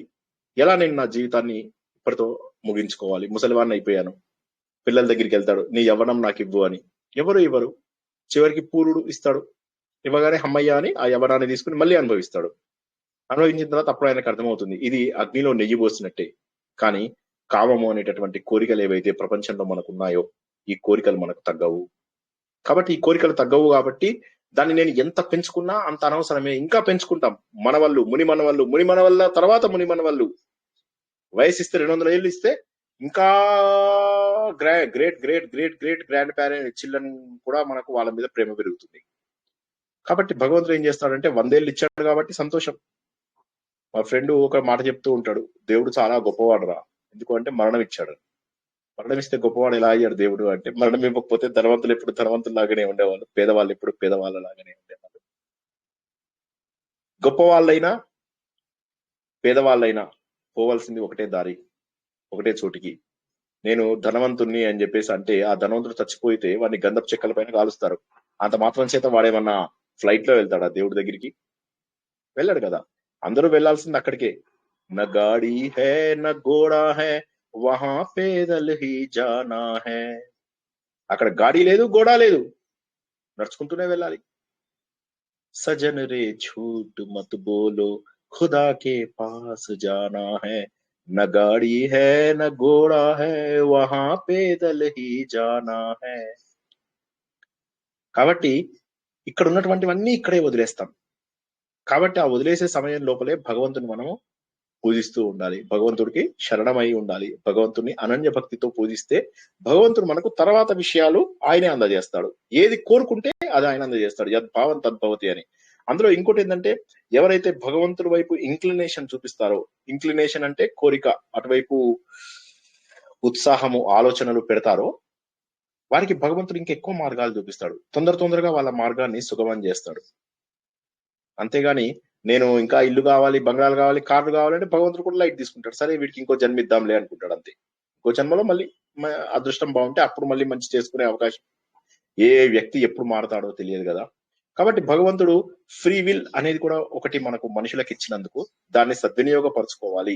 ఆ సద్వినియోగపరచుకోవడానికి మొట్టమొదటి మెట్టు ఒక అస్త్రము భగవంతుడి పైన భక్తి. ఆ భక్తితో వచ్చేటటువంటి వైరాగ్యము, ఆ వైరాగ్యం ద్వారా ఈ చెట్టు కొమ్మలని నరుక్కుంటూ ఆ పైన ఉన్న మూలాన్ని చూడాలి. దానికి కారణము భగవంతుని అనన్య భక్తితో పూజిస్తూ భగవంతుడికి శరణు పొందాలి. ఆత్మ సుఖము వీడిని ఆట కొరకు పాత్ర పోషణ చేసి సూత్రధారి విశ్రమించదని పాదం ఆశ్రయించి పరమ కరుణాంతరంగా శ్రీ పాండురంగ. జై శ్రీకృష్ణ. చాలా అద్భుతమైన విషయాలు తెలుసుకున్నాము.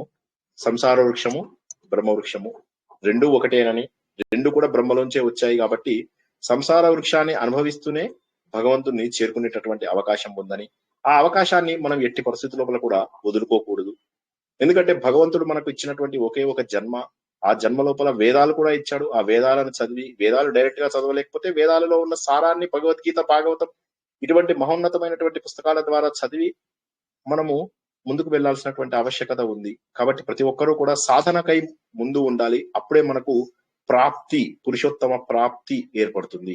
ఆ పురుషోత్తముడు ఎక్కడో లేడు, మనలోనే ఉన్నాడు. మనలోనే ఉన్న భగవంతుని వెతుకడానికి అనన్య భక్తి మాత్రమే మార్గము అన్న విషయాలు ఈ రోజు మనం తెలుసుకున్నాము. అహంకార మమకారాలు అనేటటువంటి లక్షణాలు, త్రిగుణాలు అనేటటువంటి సాత్విక, రాజసిక, తామసిక గుణాలు, వీటి ద్వారా మనము ఆ చెట్ల కొమ్మలలోనే కొట్టుమిట్టాడుతూ జనన మరణ బంధాలలో ఉన్నాము. కాబట్టి ఆ బంధముల నుంచి ఒకసారిగా మోక్షం రావాలి. Freedom from all the attachments, అది రావాలి. జై శ్రీకృష్ణ. చాలా సులభమైన విషయాలే, పాటించడానికి కష్టం. చెప్పండి సార్. కాలు, చెయ్యి, కన్ను బాగున్నప్పుడే మనం రక్త బాగా చూసుకోవాలి. మోక్షాన్ని కోరుకోవాలంటే మనం ఒక సూది మోపినంత కూడా మన హృదయంలో ఏది చెడు ఉండకూడదు. అప్పుడే మోక్షం అంటే అంత సమాచారం సార్. మోక్షానికి అడుగులు కావాలి. మనకు మార్కులు 100% మార్కులు రావాలంటే ఎన్ని కష్టపడాలి. పరీక్ష రాసినాక 99 మార్కులు వచ్చి కూడా ఫెయిల్ కిందికి. అది 100% వస్తేనే నీకు పాస్ అని చెప్పంటే అప్పుడు 99 అంటే కిందికే కదా. 100% మనకు మన హృదయంలో రావాలి. అంటే రామ కృష్ణ అంటూనే ఉండాలి. అంటూనే ఉండాలి. మన Correct. విద్యాప్రకాశానంద స్వామి కిటికీలు తెరసకూడదు, మూసుకొని ఉండాలి, వేరే లోనికి జ్వరబడని అక్కడిని అని అంటాడు. ఇది నేను తెలుసుకున్నది. Correct correct. Jai Srikrishna. Srikrishna sir జై చాలా బాగా శ్రీకృష్ణ. ఎక్స్ప్లెయిన్ చేశారు. ఎందుకు చెప్పాలి, చాలా బాగా ఎక్స్ప్లెయిన్ చేశారు. థ్యాంక్ ఇంకోటి యూ. మనం సంసార వృక్షం నుండి డిటాచ్మెంట్ డెవలప్ చేసుకోవాలి సార్. గృహస్థాశ్రమంలో నుండి రాజ్యం డిటాచ్మెంట్ డెవలప్ చేసుకుంటే అప్పుడు భగవంతుని చేరుకోవాలి. కరెక్ట్ అది అర్థమవుతుంది. కరెక్ట్. శ్రీకృష్ణ సార్. జై శ్రీకృష్ణ. ఆ డిటాచ్మెంట్ కూడా ఎలా వస్తుందంటే భక్తి ద్వారా వస్తుంది. ఎప్పుడైతే మన ఈ ప్రపంచం మీద ఉన్న ప్రేమను భగవంతుడి వైపు కనుక తిప్పగలిగితే వైరాగ్యం ఆటోమేటిక్ గా వస్తుంది. భక్తి అనేటటువంటిది ఎందుకు ఇచ్చాడు భగవంతుడు అంటే 5వ అధ్యాయంలో కూడా కృష్ణుడు అంటాడు, ఈ మనస్సును ఎట్లా కంట్రోల్ చేసుకోవాలి బావా, ఇది అవ్వట్లేదు. బావా కాదు భగవాన్ అంటాడు. సో భగవాన్ మార్చుకోలేకపోతున్నాను అంటే ఆయన అంటాడు, నిజమే మనస్సుని నిగ్రహించుకోవడం కష్టము, అందుకే నీకు గొప్ప ఆయుధాలు ఇస్తాను. ఒకటి ధ్యానము, మరొకటి భక్తి. ఈ ధ్యానం అనే ఆయుధము, భక్తి అనే ఆయుధం ద్వారా నువ్వు చాలా సులభంగా డిటాచ్మెంట్ వైపు వెళ్తావు. నీ కర్మని నువ్వు చేస్తూ వాటి యొక్క ఫలితములకు బద్దీవి కావు, బందీవి కాదు, బద్ధుడవు కాదు అని చెప్పేసి చెప్తాడనమాట. కాబట్టి భక్తి మార్గము, ధ్యాన మార్గము సులభంగా మనల్ని ముందు మార్గంలోకి తీసుకెళ్లిపోతాయి. వీటి ద్వారా మనకేమవుతుంది, చేసే పనులని దృఢంగా చేయగలుగుతాం. బ్యాంక్ ఎంప్లాయీ ఏ విధంగానైతే నిర్లిప్తంగా తన డ్యూటీని చేస్తాడో, ఈ డబ్బంతా నాది అని చెప్పి పట్టుకుంటే వాడిని ముందు పోలీసులు తెచ్చుకొడతారు. అలా కాకుండా ఇది నా బాధ్యత అని చెప్పి చేస్తున్నాడు, అలా చేయగలగాలి. అప్పుడు మనం చేస్తున్న బాధ్యతలు ఏవి కూడా మనకు చెడు ఫలితాన్ని ఇవ్వవు. బాధ్యతగా చేసే ఏ పని చెడు ఫలితాన్ని ఇవ్వదు. కాబట్టి బాధ్యతగా చేస్తుంటే భగవంతుడు ఏమంటాడు, నువ్వు వేరే వాళ్ళని చంపినా కూడా చంపిన వాడితో సమానం కాదు అని చెప్పేసి అంటాడు. కాబట్టి ఏంటంటే ఏదైతే నీ బాధ్యతనో ఆ బాధ్యతను నువ్వు సరిగా నిర్వర్తించడానికి ఉపయోగపడేవే ఈ ధ్యాన మార్గము, భక్తి మార్గము. అప్పుడు ఏమవుతుంది, ఆటోమేటిక్ గా ఎప్పుడైతే మనము పాపములు పుణ్యములు రానటువంటి స్థాయికి వెళ్తామో అదే మోక్షము. అంటే చెడు పని చెయ్యాలి కానీ దాని ఫలితం నాకు అంటకూడదు. నేను పాముని తిప్పుతున్నాను, పాములాట ఆడిస్తున్నాను, ఆ పాము నన్ను కాటేయకూడదు కానీ ఆ పాములాట వల్ల నాకు డబ్బు రావాలి. అదే విధంగా నేను పనులు చెయ్యాలి కానీ ఆ పనుల వల్ల వచ్చే చెడ్డ ఫలితాలు, మంచి ఫలితాలు నాకు అంటకూడదు. అది ఎలాగా అనేది ఈ డిటాచ్మెంట్ ఎలా వస్తుంది అంటే ఈ భక్తి ద్వారా, ధ్యానం ద్వారా ఆ అనుభవాలు వస్తున్నా కొద్దీ మనము క్రమ పద్ధతిలో ఎందుకంటే ఒక్కసారి మనకు అటువైపు రుచి పడింది అంటే ఇక వెనక్కి రాం, ముందుకు వెళ్ళిపోతూ ఉంటాం. కానీ చాలా మందికి అది రుచి రాదు. ఎందుకంటే ఎంతసేపు కూడా ఈ నోములు, ఈ వ్రతాలు, ఈ పిచ్చి అడ్డగోలు పారాయణాలు, భజనలు. మీకు కూడా బోరు కొట్టినప్పుడు చెప్పండి, కూర్చొని భజన చేద్దాం. రాత్రి పగల 6 గంటలు అఖండ పారాయణ చేద్దాం. 6 గంటలు కాదు, 6 రోజులు అఖండ పారాయణం చేద్దాం. నేను తీసుకొస్తాను. విఠల విఠల. మీరు కూడా జై విఠల పాండురంగ విఠల విఠల. ఏమీ చేయొద్దు, అలా ఊరికి అందం. సో అలా కాకుండా దాన్ని భక్తితో చేస్తే అప్పుడు భగవంతుడు మనకు కనిపిస్తాడు. మెకానికల్ గా, యాంత్రికంగా చేసేటువంటి ఏ పూజకు కూడా భగవంతుడు కనిపించాడు. భక్తికి మాత్రమే భగవంతుడు లొంగుతాడు. ఈ ప్రపంచంలో నిన్న మనం తెలుసుకున్నది ఏంటి, స్వతంత్ర. భగవంతుడు సర్వస్వతంత్రుడు కానీ ఆయన లొంగేది కేవలం భక్తికే. జై శ్రీకృష్ణ. Next question. 24 గంటలు చెప్తానంటే మీ ప్రవచనం వింటూ ఉంటామండి. భజనలు అవి అక్కర్లేదు, మీరు చెప్తూ ఉండండి, మేము వింటూ ఉంటాం. అఖండంగా విందాం ప్రవచనం. జై శ్రీకృష్ణ. భజనలు అవి వద్దు. అంటే నా ఉద్దేశం అవి తప్పని కాదు, అందులోపల జరుగుతున్నటువంటి ఇది నేను చెప్పే కదా, ఏంటంటే యాంత్రికంగా జరిగిపోతున్నాయి ఇవన్నీ. యాంత్రికంగా ఆయన ఏమంటాడు పూజారి, పసుపు చేయండి, పసుపు దళ్ళు వేస్తాం. యాంత్రికంగా కుంకుమ జల్లండి, కుంకుమ. ముక్కు పట్టుకోండి, ముక్కు. ఎందుకు ముక్కు పట్టుకున్నావు? ఎందుకు ముక్కు పట్టుకున్నావు? ముక్కు ఎందుకు పట్టుకున్నావు? ఎవరైనా చెప్పగలరా ముక్కు ఎందుకు పట్టుకోమంటాడు? ఎవరైనా సరే, గ్రూప్ లో చాలా మంది ఉన్నారు కదా. ప్రాణాయామం చేయటానికి. సో చాలా మందికి తెలియదు అది. ఆయన పట్టుకోమన్నారంటే ముక్కు పట్టుకున్నాం అంతే. ఇట్లా అంటే యాంత్రికంగా చేసే పనులకు. పెళ్లిళ్ళు చూస్తుంటారు మీరు, ఒక్కసారి చూడండి. పెళ్లిళ్ళ లోపల పురోహితుడు ఓ పక్కన నవ్వుతూ పిచ్చి జోక్స్ చేస్తూ ఉంటాడు, ఇటు పెళ్లి కూతురు పెళ్లి కొడుకు హడావిడి, ఫ్రెండ్స్ వస్తారు వాళ్ళకి చేతులు ఊపుతుంటారు. పెళ్లి కొడుకు తండ్రి అందరినీ ఇన్వైట్ చేస్తూ ఉంటాడు, పెళ్లి కూతురు తండ్రి ఇక్కడ కాళ్ళు చేతులు కడుగుతూ ఉంటాడు. ఏమి శ్రద్ధ, ఎవరి కోసము ఈ ఆచార వ్యవహారాలు? భక్తి అనేటటువంటి పొలంని మనం దున్నకపోయాక దాని చుట్టూ కంచెలాంటి ఈ ఆచారాలు ఎంతవరకు మనని భగవంతుడి దగ్గరికి చేరుస్తాయి? ముందు ఆ కోర్ వాల్యూస్ అని ఏవైతే అంటామో వాటిని మనం పెంపొందించుకోవాలి. జై శ్రీకృష్ణ.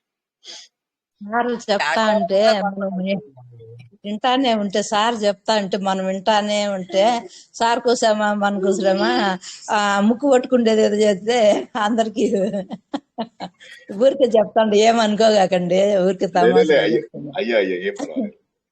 ఇప్పుడు ఆ పెళ్లిళ్ళకు కూడా ఆచారం లేదు, ఏమీ లేదండి. ఒక షోగానే అయిపోతున్నాయి అంతే.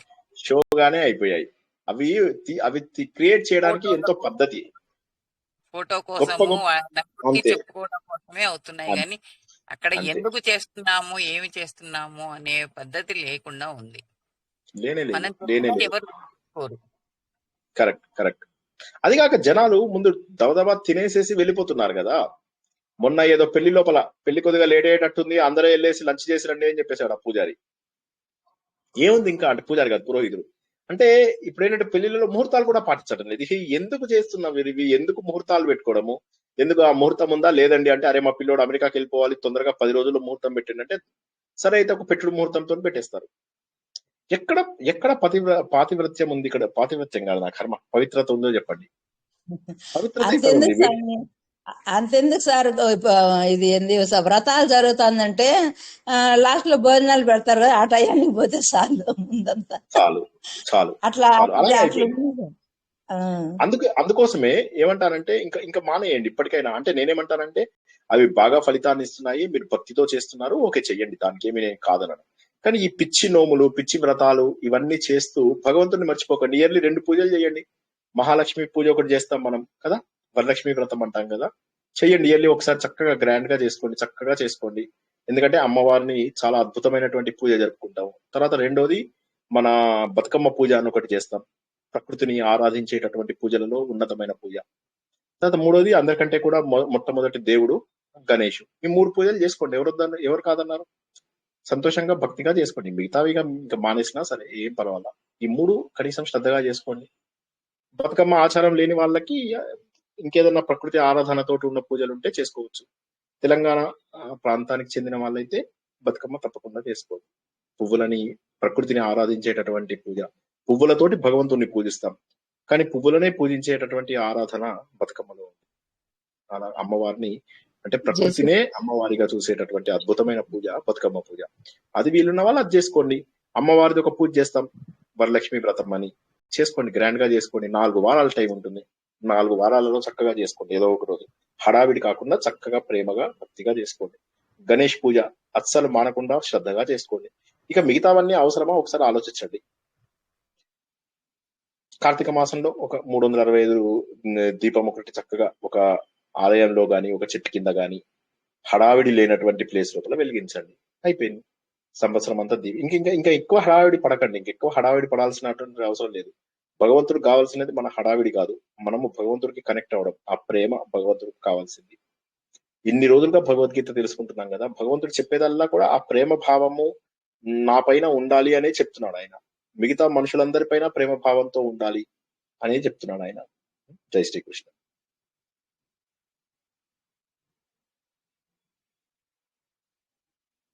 వండర్ఫుల్. ఇంకెవరికి ఏమి ప్రశ్నలు లేకపోతే రేపు రేపు 11 గంటలకి సంస్కృత తరగతి ఉంటుంది. తర్వాత అన్నిటికంటే ముఖ్యము, రేపటి నుంచి మనకు ఇది ప్రారంభం అవుతుంది. సోమవారం నుంచి భగవద్గీత 1వ అధ్యాయం నుంచి ప్రారంభం అవుతుంది. మధ్య మధ్యలో నేను ప్రవచనాలు చెప్తూ ఉంటాను. ఈ 15వ అధ్యాయం పూర్తి అవ్వగానే 1వ అధ్యాయం నుంచి మళ్ళీ మనం ప్రారంభించుకుంటాము. తర్వాత మనకు నెక్స్ట్ ఇది ఏమంటారు, ఉపదేశ సారం కూడా మధ్య మధ్య లోపల చెప్పుకుంటూ ఉంటాము. భగవద్గీత ఉపదేశ సారము ప్యారలల్ గా తీసుకెళ్తూ ఉంటాము. ఈ విధంగా ఒక సంవత్సరం పాటు మనము భగవద్గీతని, తర్వాత ఉపదేశ సారముని నేర్చుకుంటూ ఉంటాము. 15వ అధ్యాయంలో 2 శ్లోకాలు అయ్యాయి. మిగతా శ్లోకాలని ఒక 3-4 తరగతులలో తెలుసుకుందాము. తర్వాత సంస్కృత తరగతికి వచ్చే వాళ్ళకి ట్యూస్డే నాడు తరగతి లేదు. ఆ రోజు ఎలక్షన్ రిజల్ట్స్ ఉన్నాయి. పూర్తి దినం నేను బిజీగా ఉంటాను. ఆ రోజు ఆఫీస్ కూడా వెళ్ళట్లేదు, కాబట్టి ఆ రోజు నాడు క్లాస్ ఉండదు. అది రేపటికి మనము ప్రీపోన్ చేసుకున్నాము. ఈ ఒక చిన్న మార్పుకి ఏమనుకోకుండా వీలైన వాళ్ళందరూ తప్పకుండా జాయిన్ అవ్వాలి. మరోసారి మీ శ్రద్ధాశక్తులకు కృతజ్ఞత తెలియజేస్తున్నాను. దయచేసి మీకోసం మీరు భగవంతుని భక్తిగా కొద్దిసేపు ప్రార్థించండి.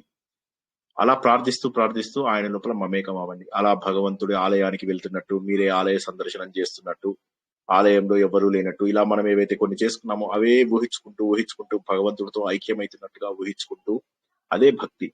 భగవంతుడు చేసినటువంటి సృష్టిని ప్రతి క్షణము ఆలోచిస్తూ ఎంత గొప్ప సృష్టి, ఇంత గొప్ప సృష్టి, అంత గొప్పది, పిల్లాడు పుట్టడం ఎంత మిరాకిల్, తల్లి కడుపు లోపల పెరగడం పిల్లవాడు, ఆ పిల్లవాడు బయటకు వచ్చిన తర్వాత క్రమ పద్ధతిలో పెరగడం, ఇవన్నీ మిరాకిల్స్. ఇవన్నీ ఎలా జరిగాయి, ఇవన్నీ ఎవరు చేశారు, ఇంత యాక్యురేట్ గా ఎవరు చేశారు, శరీరం లోపల ఇంత అద్భుతమైనటువంటి అమరిక ఎవరిచ్చారు, ఈ పండ్లు, చిన్న పళ్ళు అమరికనే మొన్న మనం చెప్పుకున్నాం, ఎవరిచ్చారు, తిన్నటువంటి అన్నము గాని గడ్డి గాని అరిగి తీరుతుంది, ఎవరిచ్చారు ఆ శక్తి, అహం వైశ్వానరో భూత్వా ప్రాణినాన్ దేహమాశ్రిత. ఒక్కసారి భగవంతుడి యొక్క గొప్పతనాన్ని గుర్తించండి, భగవంతుణ్ణి అడ్డగోలుగా పూజించకండి, భగవంతుని ప్రేమగా పూజించండి, ఆయన శక్తిని గుర్తించండి. గుర్తించుకోండి ఒకటే ఏంటంటే భగవంతుడి శక్తిలో మనం భాగము, మన శక్తిని పెంచుకుని మనం భగవంతులమయ్యే అవకాశం ఉంది. ఎవరిని కూడా మనము ఆశ్రయించినంత మాత్రాన వాళ్ళు మనని మంచి దారిలోకి తీసుకెళ్లగలుగుతారు, కానీ వాళ్ళు మనను మోసగిస్తున్నారో లేదో మనకు తెలియని పరిస్థితి. కాబట్టి ఎవరి చేతిలో మోసపోకండి, ఎవరి దగ్గర డబ్బులు ఇచ్చి బాధపడకండి. 5 ఏళ్ళు 10 ఏళ్ళు వెనకాల తిరిగి తిరిగి తిరిగి తిరిగి తిరిగి తిరిగి తిరిగి తిరిగి చివరికి అయ్యో వాడి వెంట తిరిగానే అని బాధపడకండి. ఎవరిని వారే ఉద్ధరించుకోవాలి. ఉద్ధరేదాత్మనాత్మనం. అద్భుతమైనటువంటి 15వ అధ్యాయం యొక్క సందేశాన్ని తెలుసుకున్నాము. ప్రాప్తి అనేటటువంటి యొక్క గొప్ప విషయము అది కేవలం పురుషోత్తముడికి మాత్రమే చెందిందని, ఆ పురుషోత్తముడిని ప్రాప్తి చేసుకోవడానికి చాలా సులభమని, మన లోపలే కనిపిస్తున్నటువంటి ఆ శక్తిని మనమే ఉత్తేజపరచుకోవాలని, యాక్టివేట్ చేసుకోవాలని తెలుసుకుంటున్నాం. అది తెలుసుకోవాలంటే అసంగ శస్త్రంతో, గట్టి నిశ్చయంతో, దృఢమైనటువంటి చిత్తముతో దీన్ని నరుక్కుంటూ రావాలి కొమ్మలను. ఎందుకంటే ఈ సంసార వృక్షం అనే కొమ్మలని అహంకారము మమకారంతో నింపుతున్నాం. ఆ నింపినటువంటి కొమ్మలన్నింటినీ కూడా ఛేదించుకుంటూ మూలమైనటువంటి పరమాత్మను గుర్తిద్దాం. మరోసారి భగవంతుడికి మీ అందరికీ కూడా కృతజ్ఞతలు తెలియజేస్తూ ఈ రోజు ప్రవచనాన్ని ఇక్కడికి ముగిస్తున్నాను. జై శ్రీకృష్ణ. జై శ్రీకృష్ణ. అందరికి హనుమత్ జయంతి శుభాకాంక్షలు. అందరికి చాలా హృదయపూర్వక విలువైన వందనాలు. విషయాలు తెలుసుకుంటున్నాం సార్. చాలా థ్యాంక్స్ అండి. Thank you very much. చాలా నేను చెప్పాలంటే భయం వేస్తుంది. చాలా చాలా చాలా హ్యాపీగా ఉన్నాను. చాలా సంతోషం అండి. అదే ముఖ్యం మనకు. అదే ఎక్కడికన్నా వెళ్ళిన ప్రవచనం కూడా పూర్తిగా వినలేమేమో. ఓ 10 నిమిషాలు అవుతుంది, లేకపోతే అరగంట అయిన తర్వాత ఇంటికి వెళ్ళిపోవాలని చెప్పనేసి ఏదో తొందర అట్లా ఇది అవుతుంది. అలా కాకుండా ఇంట్లో ఉండి ప్రశాంతంగా చాలా విషయాలన్నీ స్వీకరించగలుగుతున్నాను. చాలా ఆనందంగా ఉంది సార్. థ్యాంక్స్ అండి. Thank you very much. జై శ్రీకృష్ణ. అందరికీ కూడా కృతజ్ఞతలు. జై శ్రీకృష్ణ సార్. చాలా చాలా ఇంకా చెప్పడానికి ఏమి లేవండి, మాటలు ఏముంటాయి. కాకపోతే అంతే ఈ వయసులో తెలుసుకోవడం నాకు చాలా ఆనందంగా ఉంది. ఎందుకంటే ఇంకా పైకి వెళ్ళిపోయాక అక్కడ పడే వాటికి ఇవన్నీ తెలిసిపోయింది. అది మొత్తం పిక్చర్ చూపించేశారు. సో ఎంటర్ అయ్యాను, నేను 50కి ఎంటర్ అయ్యాను. కానీ చాలా లక్కీ. అది ఇంకా వెళ్లే కొద్దీ ఏముంటుందని అర్థమైపోయింది. అది ఇక్కడ ఎక్కడ ఉండాలి, ఎలా ఉండాలి అన్ని అర్థమైపోయింది. అదృష్టవశాత్తు భగవంతుడే సిగ్నల్స్ ఇస్తూ ఉంటాడు కదా, అది మెయిన్. ఆ సిగ్నల్స్ ను గుర్తించుకుంటూ ముందుకు వెళ్ళిపోవడమే, అంతే. మీ ఉపన్యాసం ఎప్పటి నుంచో కరడు కట్టుకొని సమస్యలు, బాధలు, డౌట్లు అన్ని క్లియర్ అయిపోయి ప్రశాంతంగా జల నీరు ప్రశాంతంగా వెళ్తుంటుంది. అట్లా జీవనం గడిపే తత్వం వచ్చేస్తుంది సార్. మీ ఉపన్యాసం అలాగా ఉంది, ఎక్కడా లేనట్లుగా. చాలా చాలా ఎంతమంది హృదయాలు చల్లబడిపోతున్నాయి. ఎంతో ఉద్రేకాలు, ఇబ్బందులు, బాధలు, ఆరోగ్యం సర్వము పోతున్నాయి ఈ ఉపన్యాసం వినడం వల్ల. ఇంత క్లియర్ గా ఇంట్లో విషయాలను పోగొట్టుకునేట్టుగా ఎవరు చెప్పరు. కథలు ఇవన్నీ చెప్తారు కానీ అందరి సమస్యలు ఏది ఉంటే ఇంట్లో ఏదో ఒక ఫ్రెండ్ కి చెప్పినట్టు ఇంట్లో ఏడా చెప్పుకోలేనట్టు కూడా ఏడ చెప్పుకొని క్లియర్ చేసుకుంటున్నాము. అంత ఇంకా చెప్పలేము అట్లా మాటలు. అంత బాగుంది సార్, ఎంత బాగుందంటే అంత బాగుంది. థ్యాంక్ యూ హృదయపూర్వక వందనాలు సార్. అందరికీ థ్యాంక్ యూ వెరీ మచ్. మళ్ళీ మనం ఈ మండే నుంచి అందరూ కూడా తప్పకుండా సంగీత మేడం నేర్పిస్తున్న 1వ అధ్యాయం నుంచి నేర్చుకోండి. మళ్ళీ ఆ అధ్యాయాలలో మధ్య మధ్యలో మనం వీలున్న ప్రతిసారి ప్రవచనం తెలుసుకుందాం. జై శ్రీకృష్ణ. అందరికీ కృతజ్ఞతలు.